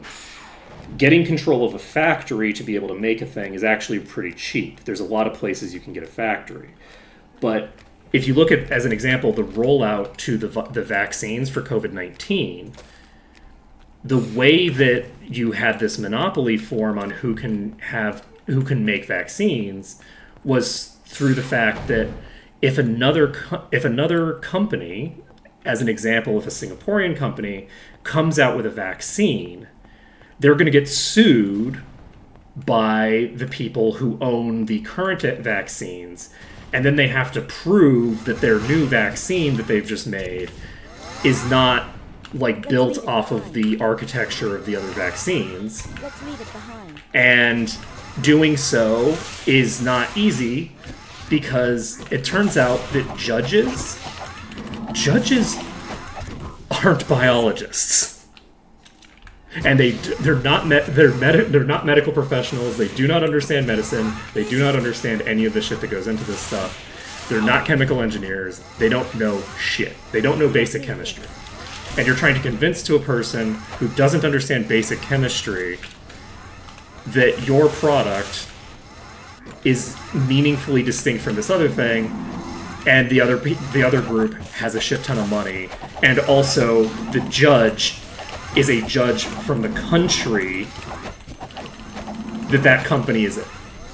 So basically you're asking like an American judge, as an example, to say, yes, it's okay actually for the Singaporean company to directly compete with this American company. So part of the issue with the vaccine rollout was tied to the fact that countries like Singapore were basically disallowed from making their own vaccines. And then when the American government decided to just steal all the vaccines for themselves, the Americans, the Canadians, all the fucking... a lot of the Americas, and to a lesser degree the Europeans, basically, predominantly it was America, forced these companies to break their contracts with other countries. So as an example, Singapore had a contract with every single person, every company that was making vaccines, where the Singapore government funded those fucking vaccines, gave a huge amount of money with a contract that says, okay, well, during the first rollout, this is the order that we have. You are going to give us this many vaccines during this first rollout. And then when that happened, Biden said, no, that's not going to happen, actually. All of you are breaking your contracts because you are American companies, and all of these vaccines are not going to go to the people who paid for them. They're going to go to us because you're in our country and you play by our rules. And then they just threw them all out because America also had a huge anti-vax movement and has garbage infrastructure, so they just threw out like 80% of the vaccines. Vaccine rollout was a nightmare, and it was a nightmare in particular because of the fact that America is so particularly bad. God, this number of crazy things. But anyway, but the reason that was allowed to happen was because, again, intellectual property law creates an anti-competitive situation where it's not just like, oh, well, you can't copy this thing. It's, you have to prove in court that you didn't copy this thing. you have to pay judges. You have to pay lawyers. You have to pay to. I mean, depending on the country. Like, if you're trying to, like, support your copyright claim in quite a few countries on Earth, you do have to pay judges. Actually, that's part of your legal expenditure, is paying the judges so that they don't rule against you because the other guy paid the judge. Right? It depends on the country that you're trying to get into as a market. And it's all tied in with intellectual property law, which is a huge, massive issue on a global scale. And there's ways to improve it. And one of the ways to improve it is for the world to broadly just ignore it to some degree. But what you can really see in terms of, like, how crazy the intellectual property situation is the fact that AI companies exist at all. Right? Every AI company is self-admittedly infringing copyright every day as a required component of how the technology works. They are explicitly violating the copyright of the people that they have training data from every day. And it is intrinsic to the nature of the industry, which is the defense that they have, which is, well, we couldn't make this illegal product if we weren't allowed to break the law. Very weak. Which, if you were to look at any other industry, if you tell a government, we can't make our illegal product without breaking the law, then the government says, oh, that's good to know. So what you're telling me is that all of the people that are making this kind of product are breaking the law, and also you are admitting to breaking the law. That's convenient, because that means that you are a criminal organization, right? Like, you're definitionally admitting to being a criminal organization. So, but that doesn't happen with AI companies, because AI companies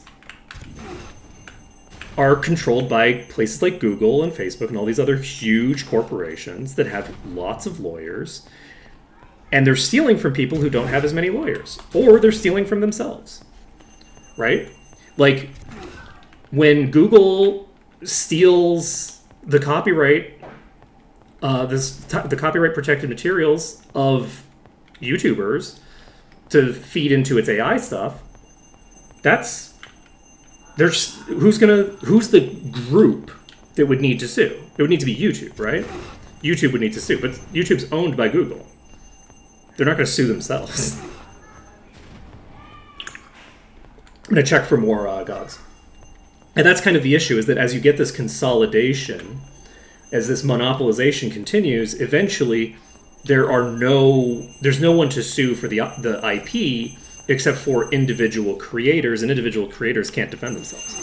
So, like, when a mod creator makes a mod, like, here's a very classic example. This is some FromSoft bullshit, right? So there was a mod that someone made to basically make the multiplayer in, I think it was the original Dark Souls. To basically make it work, because it was functionally just non-viable. It didn't work. The technology was, like, crazy, and everything was empty and dead. And someone figured out how to fix the netcode to make it work. And FromSoft just stole it. They just stole the code. They didn't even take the comments out, so you can see that it was written by this person. That's their code. And FromSoft just stole that code and then discontinued Dark Souls on Steam when they made their new remaster. So in the remaster, they have the netcode that they stole from the modder, and if people want to keep playing Dark Souls multiplayer, they now have to buy the thing that FromSoft stole from the modding community. Right?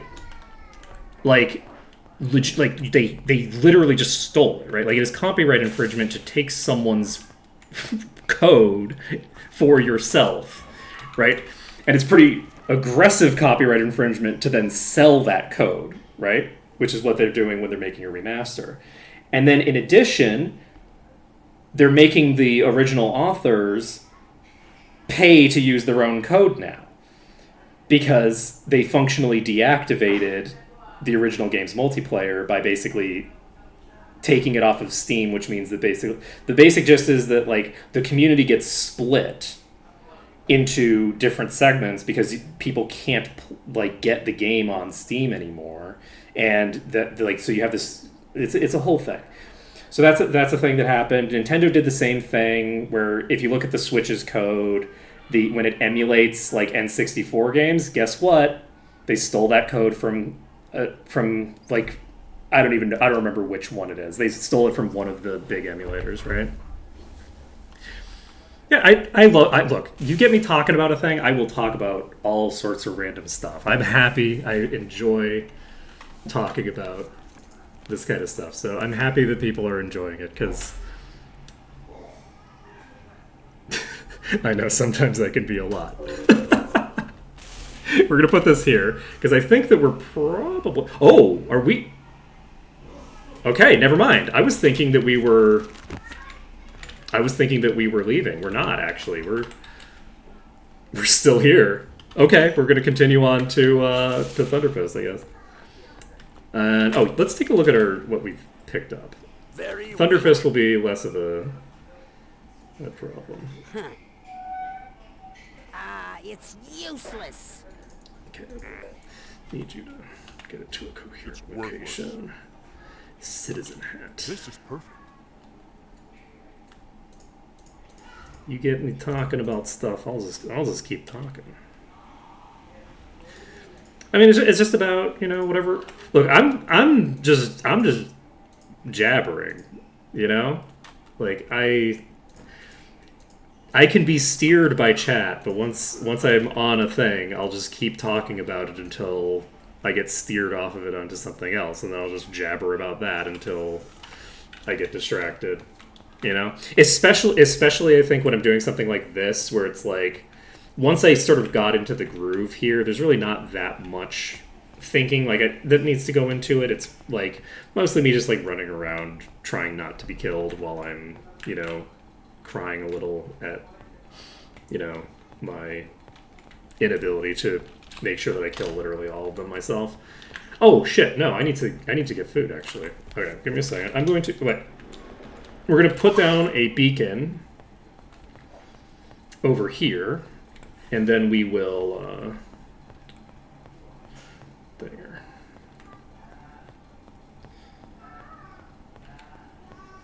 Considering, like, I am basically just monologuing, I don't think there's too much risk of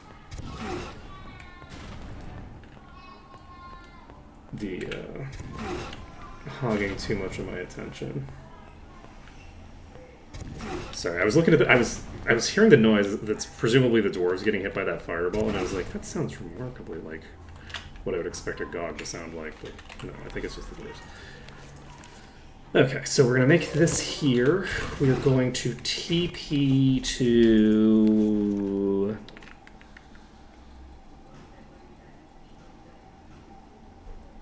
Laria and get this done.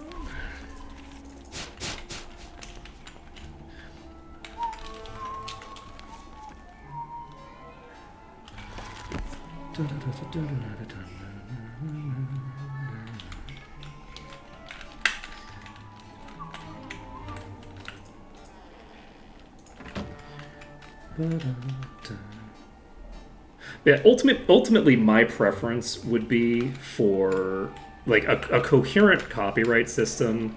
To me,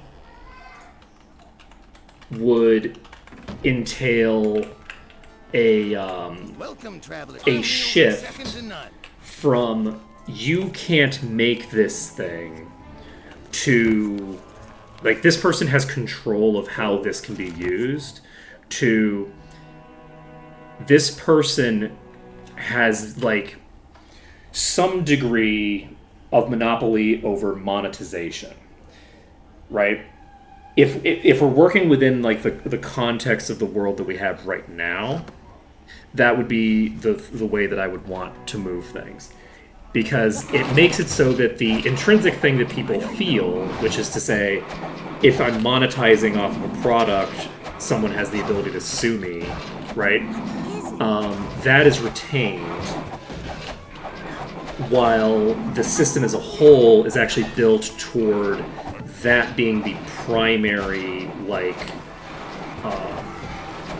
that being the primary thing that the system is designed to handle, as opposed to that being, frankly, almost an externality in the system that, it happens to be that if somebody, is making money off of your product, you can kind of sue them sometimes, right? That would be my perspective, is to make copyright a more limited form. Abolishing copyright and abolishing intellectual property law is something that I think is tempting to a lot of people, but which I think is fundamentally misguided because of the fact that at its core, if copyright doesn't exist at all, then you basically get into the AI situation where no creative is making any money for the work that they create, because it's all just getting eaten up by distributors, right? Because at that point, artists don't have a means by which they can make money, because you have to distribute to make money. Making the art itself doesn't give you any control over it, right? So you can't abolish the IP at all. You can't abolish it entirely. But you can basically make it more targeted if the goal was not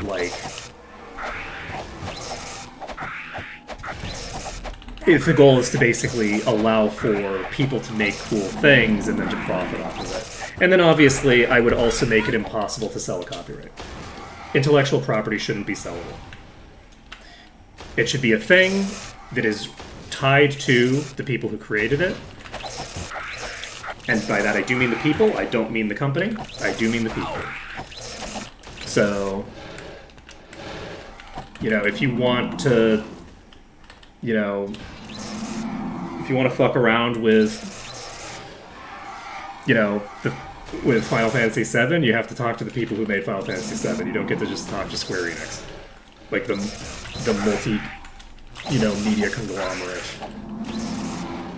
Nope. Which, to be fair, Final Fantasy VII, from my perspective, would fall outside of what I would consider a reasonable window of guaranteed monopoly anyway, which is probably 10 or 15 years. Would be my thinking. Similar to patent law. Though patent law is exploited to create unlimited durations anyway. But obviously you close those loopholes. Yeah, the Tularia is very fun. Tularia is very good. We're not going to be in Tularia, though, because we already cleared Tularia.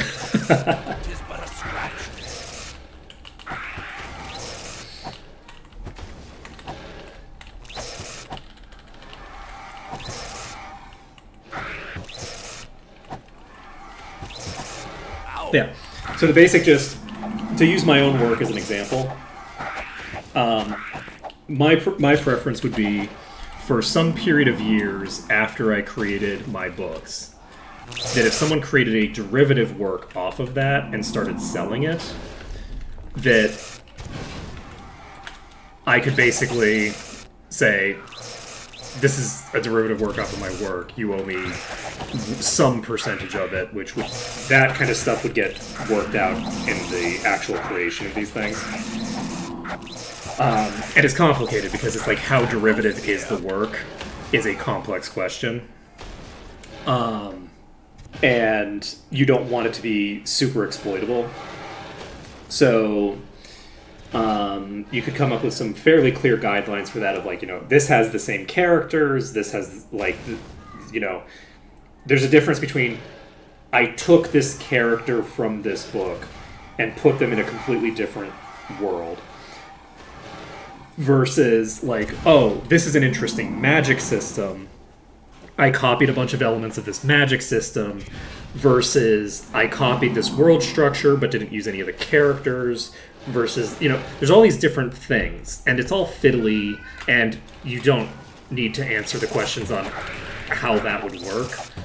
That would be hundreds and hundreds of pages of legislation that are written into this, right? Like, it's a complicated topic. You don't come up with that on the fly. You get a team of hundreds of lawyers working on the product or the problem with a bunch of experts in the field, right? That's how you make legislation. You don't make legislation, just shooting the shit on Twitch. But so basically, actually, we just got weakness now. I feel like maybe we should actually, if we just got weakness already, we should probably train before we come in here. The problem is that I've already come in here, so if we die, then I will go train before I come back. Or more accurately, I will forget to, and then someone in chat will say, weren't you going to go train first because you're going to die? And then I go, oh, right, yeah, that. And then reload and do it again. I don't want to reload right off the bat here, though, because I feel like I should make the most of every attempt that I start up, as long as I have put some degree of their ability to shoot around walls. Or the freaking triple projectiles that they have. Have no fear. It's gonna be a lot of waiting. A lot of waiting for Cortal and Co to come back. Ooh, interesting. This is the evil eye. I'm boned. Yeah, we're boned. Unless it goes away. Even if it goes away, we're boned. Let's get out of here. Can't get around the corner here, I don't think.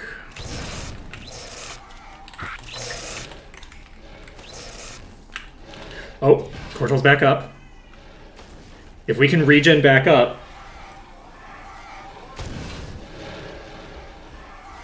if we can get a shared life off. Oh my goodness. Okay. Whoo, boy. So the evil eye is almost dead, and I think there's only one in that pack. So we can presumably make an effort to get to a better, corner.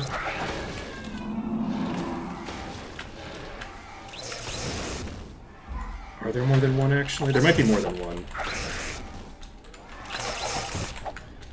This might be a different one. It might be the same one. And regardless of whether it's a different one. 'Cause I don't know if there's only two here, or if there's three. There might even be more. I think it's just these. No, there's three. There's at least three. I've done enough hits on this that I feel like this is a second evil eye. I don't think this is the same evil eye.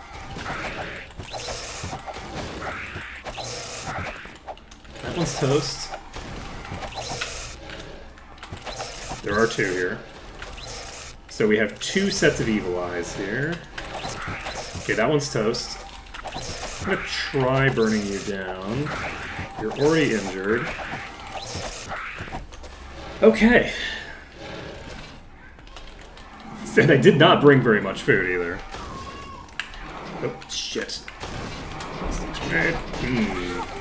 Oh, we are in trouble. There's a bigger pack than the one that I just fought, and the one that I just fought almost killed me. I think I'm boned. Unless I can get these in a corner where they don't have the ability to get to me, I think I'm boned. Have no fear.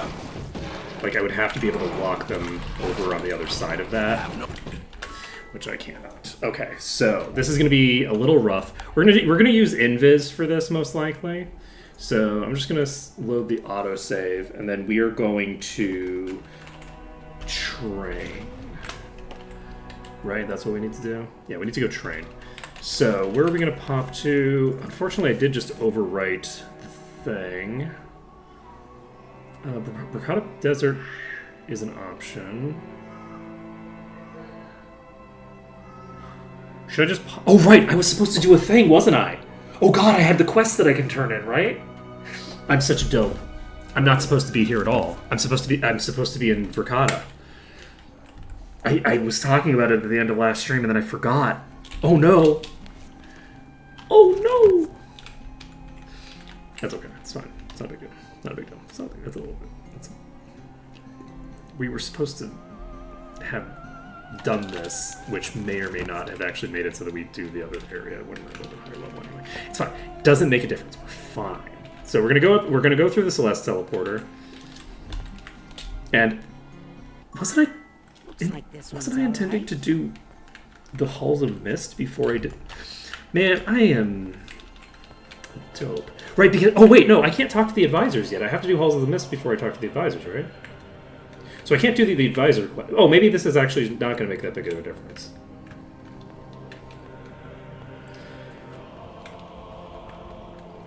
I think I am going to do the Halls of Mist before I do... I don't know why I did that. Before I do Thunderfist, because... Because I came here earlier, and I just couldn't go to the Halls of Mist because I wasn't here. So, in terms of Halls of Mist, because of the fact that we are light side, we are not going to kill the enemies there. That would be breaking their rules. So instead, we are just going to just deal with it. I'm going to go ahead and use battlements, I guess. Let's see. I'm going to go ahead and use Spellweavers and Miners because it's early.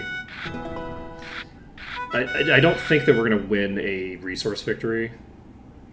So, I don't think that's in the cards. TP. We will do Reinforced Wall. Most likely, we're going to have to go for a tower win. So the hope is that we get enough tower stuff to make that happen. Let's see, lose 5 gem. I can do that. Unfortunately, they're getting all the stuff that increases tower.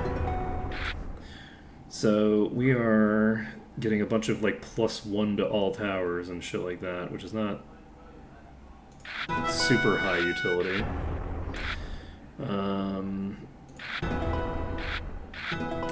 Man, this is gonna be rough. Oh my god, I cannot get any cards that are useful to me, can I? Well, you know, +6. I guess I should have used the foundations first. Doesn't really make a big difference. Okay.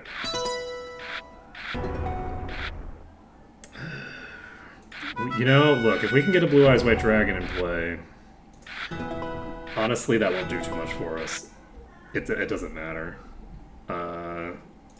In order to win this, we're basically going to have them just get no tower cards for 1 billion years, and for us to get all tower cards. Or for us to get, like, a bunch of, like... It would take, like, 5 dragons to catch up.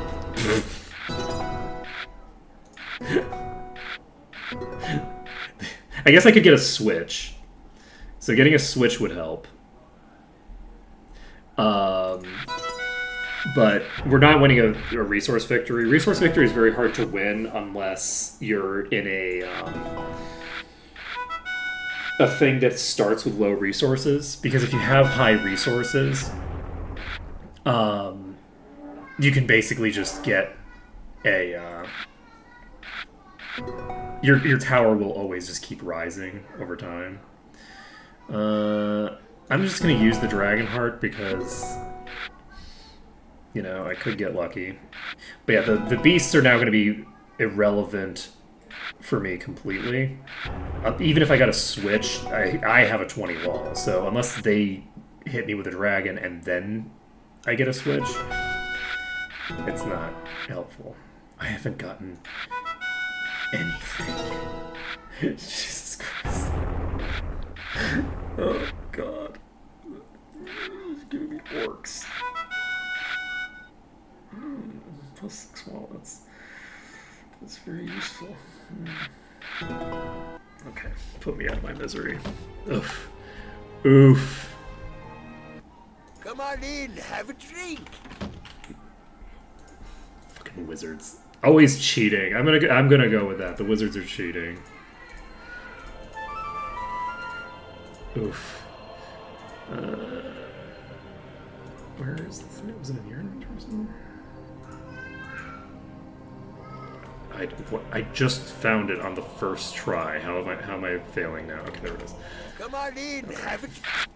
It was like the first thing that I clicked, and then now I'm just struggling. Okay, we've got a dragon off of that, which is pretty solid. Let's see. I'm gonna do Tremors into Dragon, I think. So I have the resources to do this. I think I'm gonna do Foundations. And then I will use a Moody Goblins because it's super cheap. Just 'cause don't have anything better to do at this exact juncture. So we do a Tremors. We do Tremors into Dragon. And then we can follow that up with a Berserker. And Dwarves will now do a 4 damage to their tower. And I could drop their Quarry if I wanted. I'm tempted to use an Empathy Gem just to get my recruit income a little higher for this stuff. Let's go with a Mondo Wall and do some more vampire shit. Then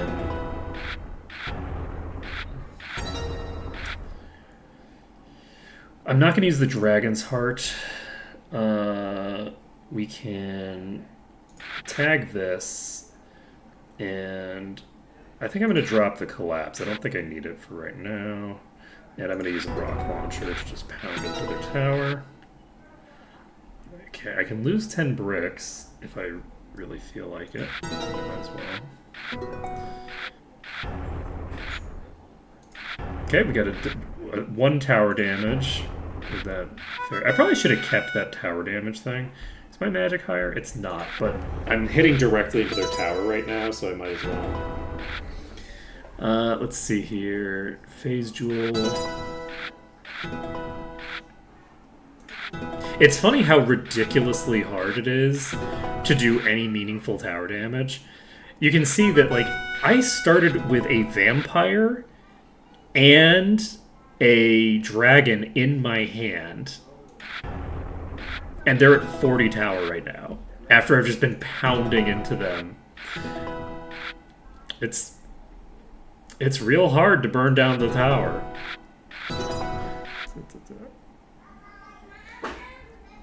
Let's see. Morrowind roleplaying as Alex Jones? Oh god, I can't even imagine what... That sounds horrifying. That character. That sounds so cursed. That sounds so cursed. Ooh boy. That's pretty cursed. Alright. So we're doing it. We're gonna do the Halls of Mist next. Doing the Halls of Mist gets us those 2. I think that it makes more sense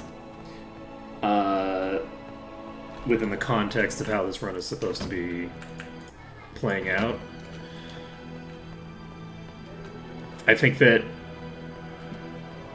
there are reasonable interpretations in either direction, but I think that it's a little bit more in keeping, principally, with the vibe of the way that I've been doing this run, to do it this way. Because there was another time where, like, I didn't wait to do Garrick's Forge until I finished the zone that I was in, did I? Or did I? Did I wait until I finished that zone? I think I did, actually. Then I'm not doing the No. I think I did wait until I finished the zone that I was in before doing Garrick's Forge, actually. So if that's the case, if that's the precedent that we've set, then we are actually just going to go back to the place. Just give me a second to check for quests and make sure that we have all the quests that we have that we're supposed to have turned in. Let's see. Okay. Can you imagine being like, yes, well, if you want to really learn how to be the ultimate, embodiment of, a goodly priest, could you like go train under my ideological enemy who worships a different religion first. Just go train up under them and then come back to me. Alright, yeah, so I can't do any of the hostile quests, which means I guess I don't have any quests to turn in here. Because it's all those, right?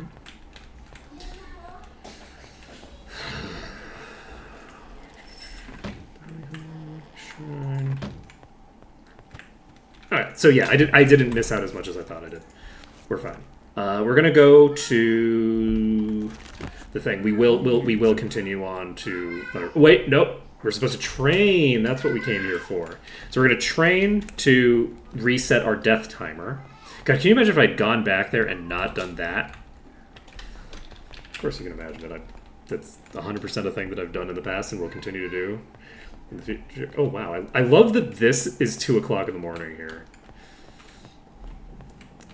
Like, Celeste isn't just a sky city. Celeste is the city of, like, Let's come back later. you know, creepy time Best magic that, training in you the know, land. Brilliant. ignores the Brilliant. existence of nighttime. Brilliant. While simultaneously having the creepiest, like, shadowiest, like, what the hell is going on in here? I did not realize how creepy the Might and Magic 7, you know, Celeste training place was. Holy crap. That is intensely concerning. Do we want to get these up to 20 now? How do we feel about that? Getting leather and bodybuilding to 20?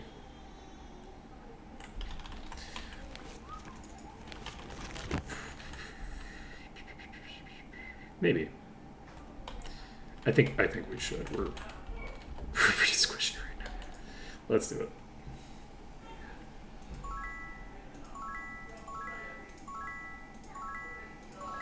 Let's get it to 15 for now. That's pretty cheap. That gets us to 24. So that's a 20% increase in our survivability for pretty cheap. Doing more would be less than a 20% boost over what we've got now. So I think that makes sense. Next on our agenda is to just keep pumping the other things, I think. As for you, we have leather to pump up. As for you, you're 21. Get plate and shield up. Oh, right, I don't have shield GM.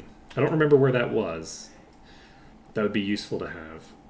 And you can just put points in all this. So, your bodybuilding is only at 21 and 22. Alright. We are all good. Okay, let's warp back and make this happen. Do I have to do inventory management? No, we're fine. I'm not going to worry about it. I mean, I should do inventory management, but we're not going to. We're fine. We're fine. We're fine. We have many people who can technically equip to technically put something in their inventory, right? We have 2 people who can put anything in there. It's fine. Don't worry about it. Oh my god, it's a Minotaur Lord. Okay, maybe worry about that. Oh right, I need to end this. Alright. So we're gonna try to invis in, and I think that we found some incredibly shady bullshit that we could pull the last time we were here, right? So let's see if we can find some shady bullshit again. I'd like to get past you, and I succeeded. Okay, so we got through the entrance. We only have 25 food. We should have more than this, honestly. This is not a great starting position. I don't remember where it is that I invis to last time.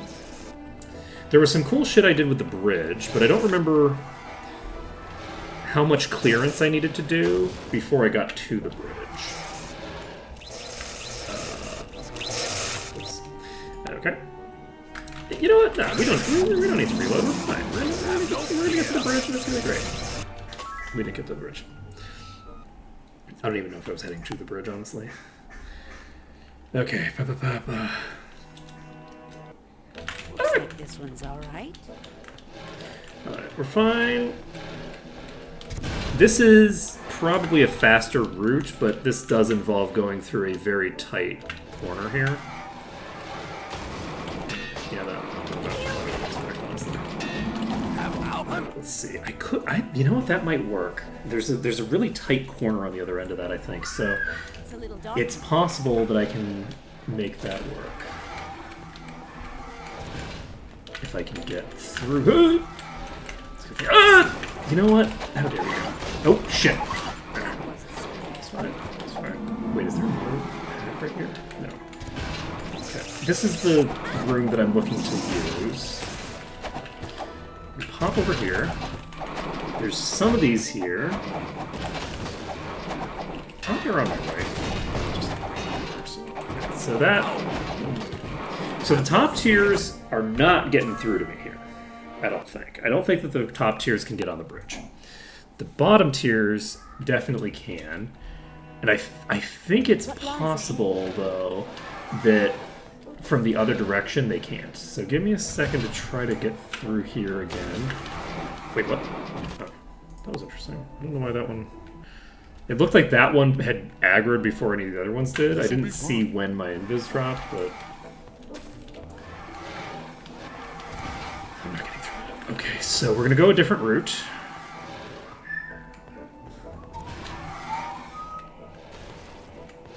I think this is a dead end, right?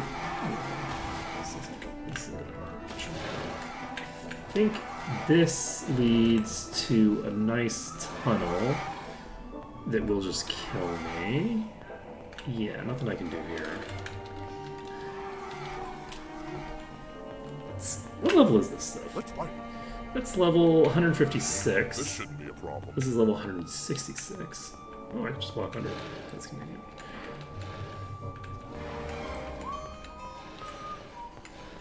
Hey, can you walk on lava? I mean, I guess the ones that are in there are probably a little too strong for me to clear anyway, so it's kind of a moot point. Nailed it. Nailed it. Okay. So we've aggroed now basically every single creature in this section. So now we just need to find a place. Oh, wait! We're cooking, we're cooking. If I hadn't come in here, we'd be really cooking. This is the spot. This is the spot. I believe it. We're going to try to see if we can avoid anything coming in from the other direction while we're here. My guess is that they're going to leak in, and they're all going to kill me. Oh man, I should have made it BS. Okay, this is gonna work. Okay, we've got this. We've got this. I know the strat now. So I know where we're going. We just need to get across there, and we're pretty much in the clear, I think. So I believe we can use that tunnel for everything.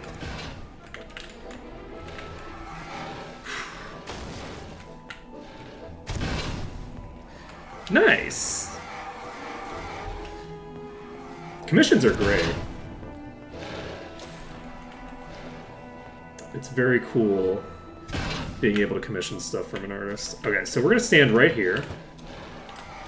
And the hope is that there aren't too many over there.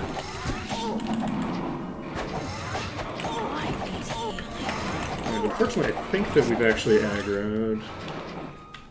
We've aggroed these in a bad way, actually.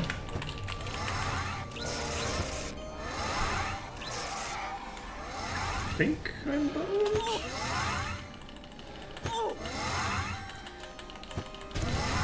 Tis but a scratch.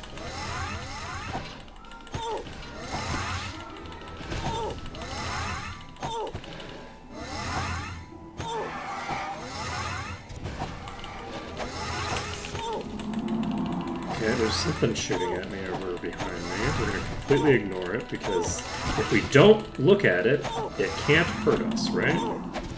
If we don't see it, it can't see us. It was clearly shooting at somebody else, not me, right?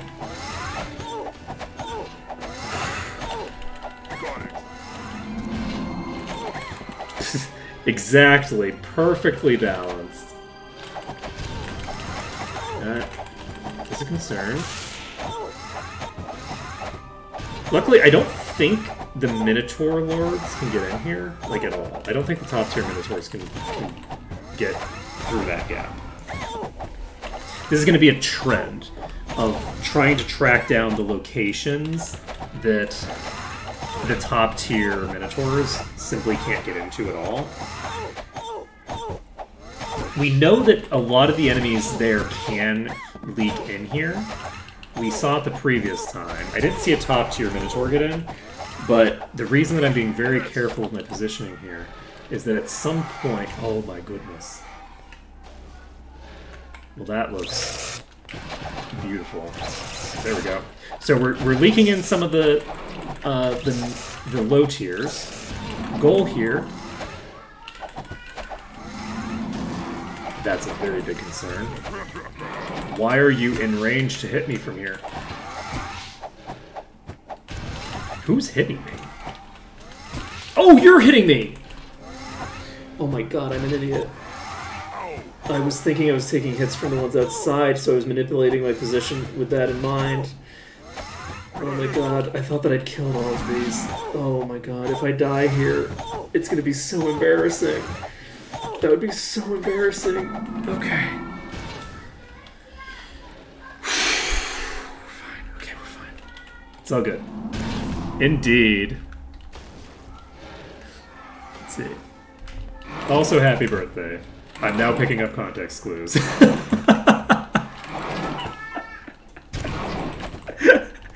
Context clues. I'm very good at them.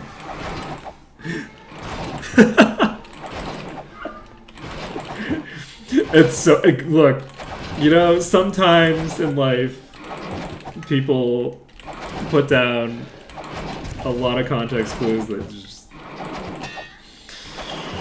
just go... It's like, wait a second. I'm beginning to notice a pattern. Help me.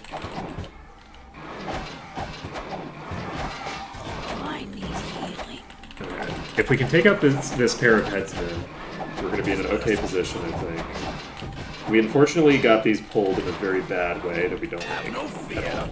This is a very bad pull. Can I get a... I'm going to have to dive across.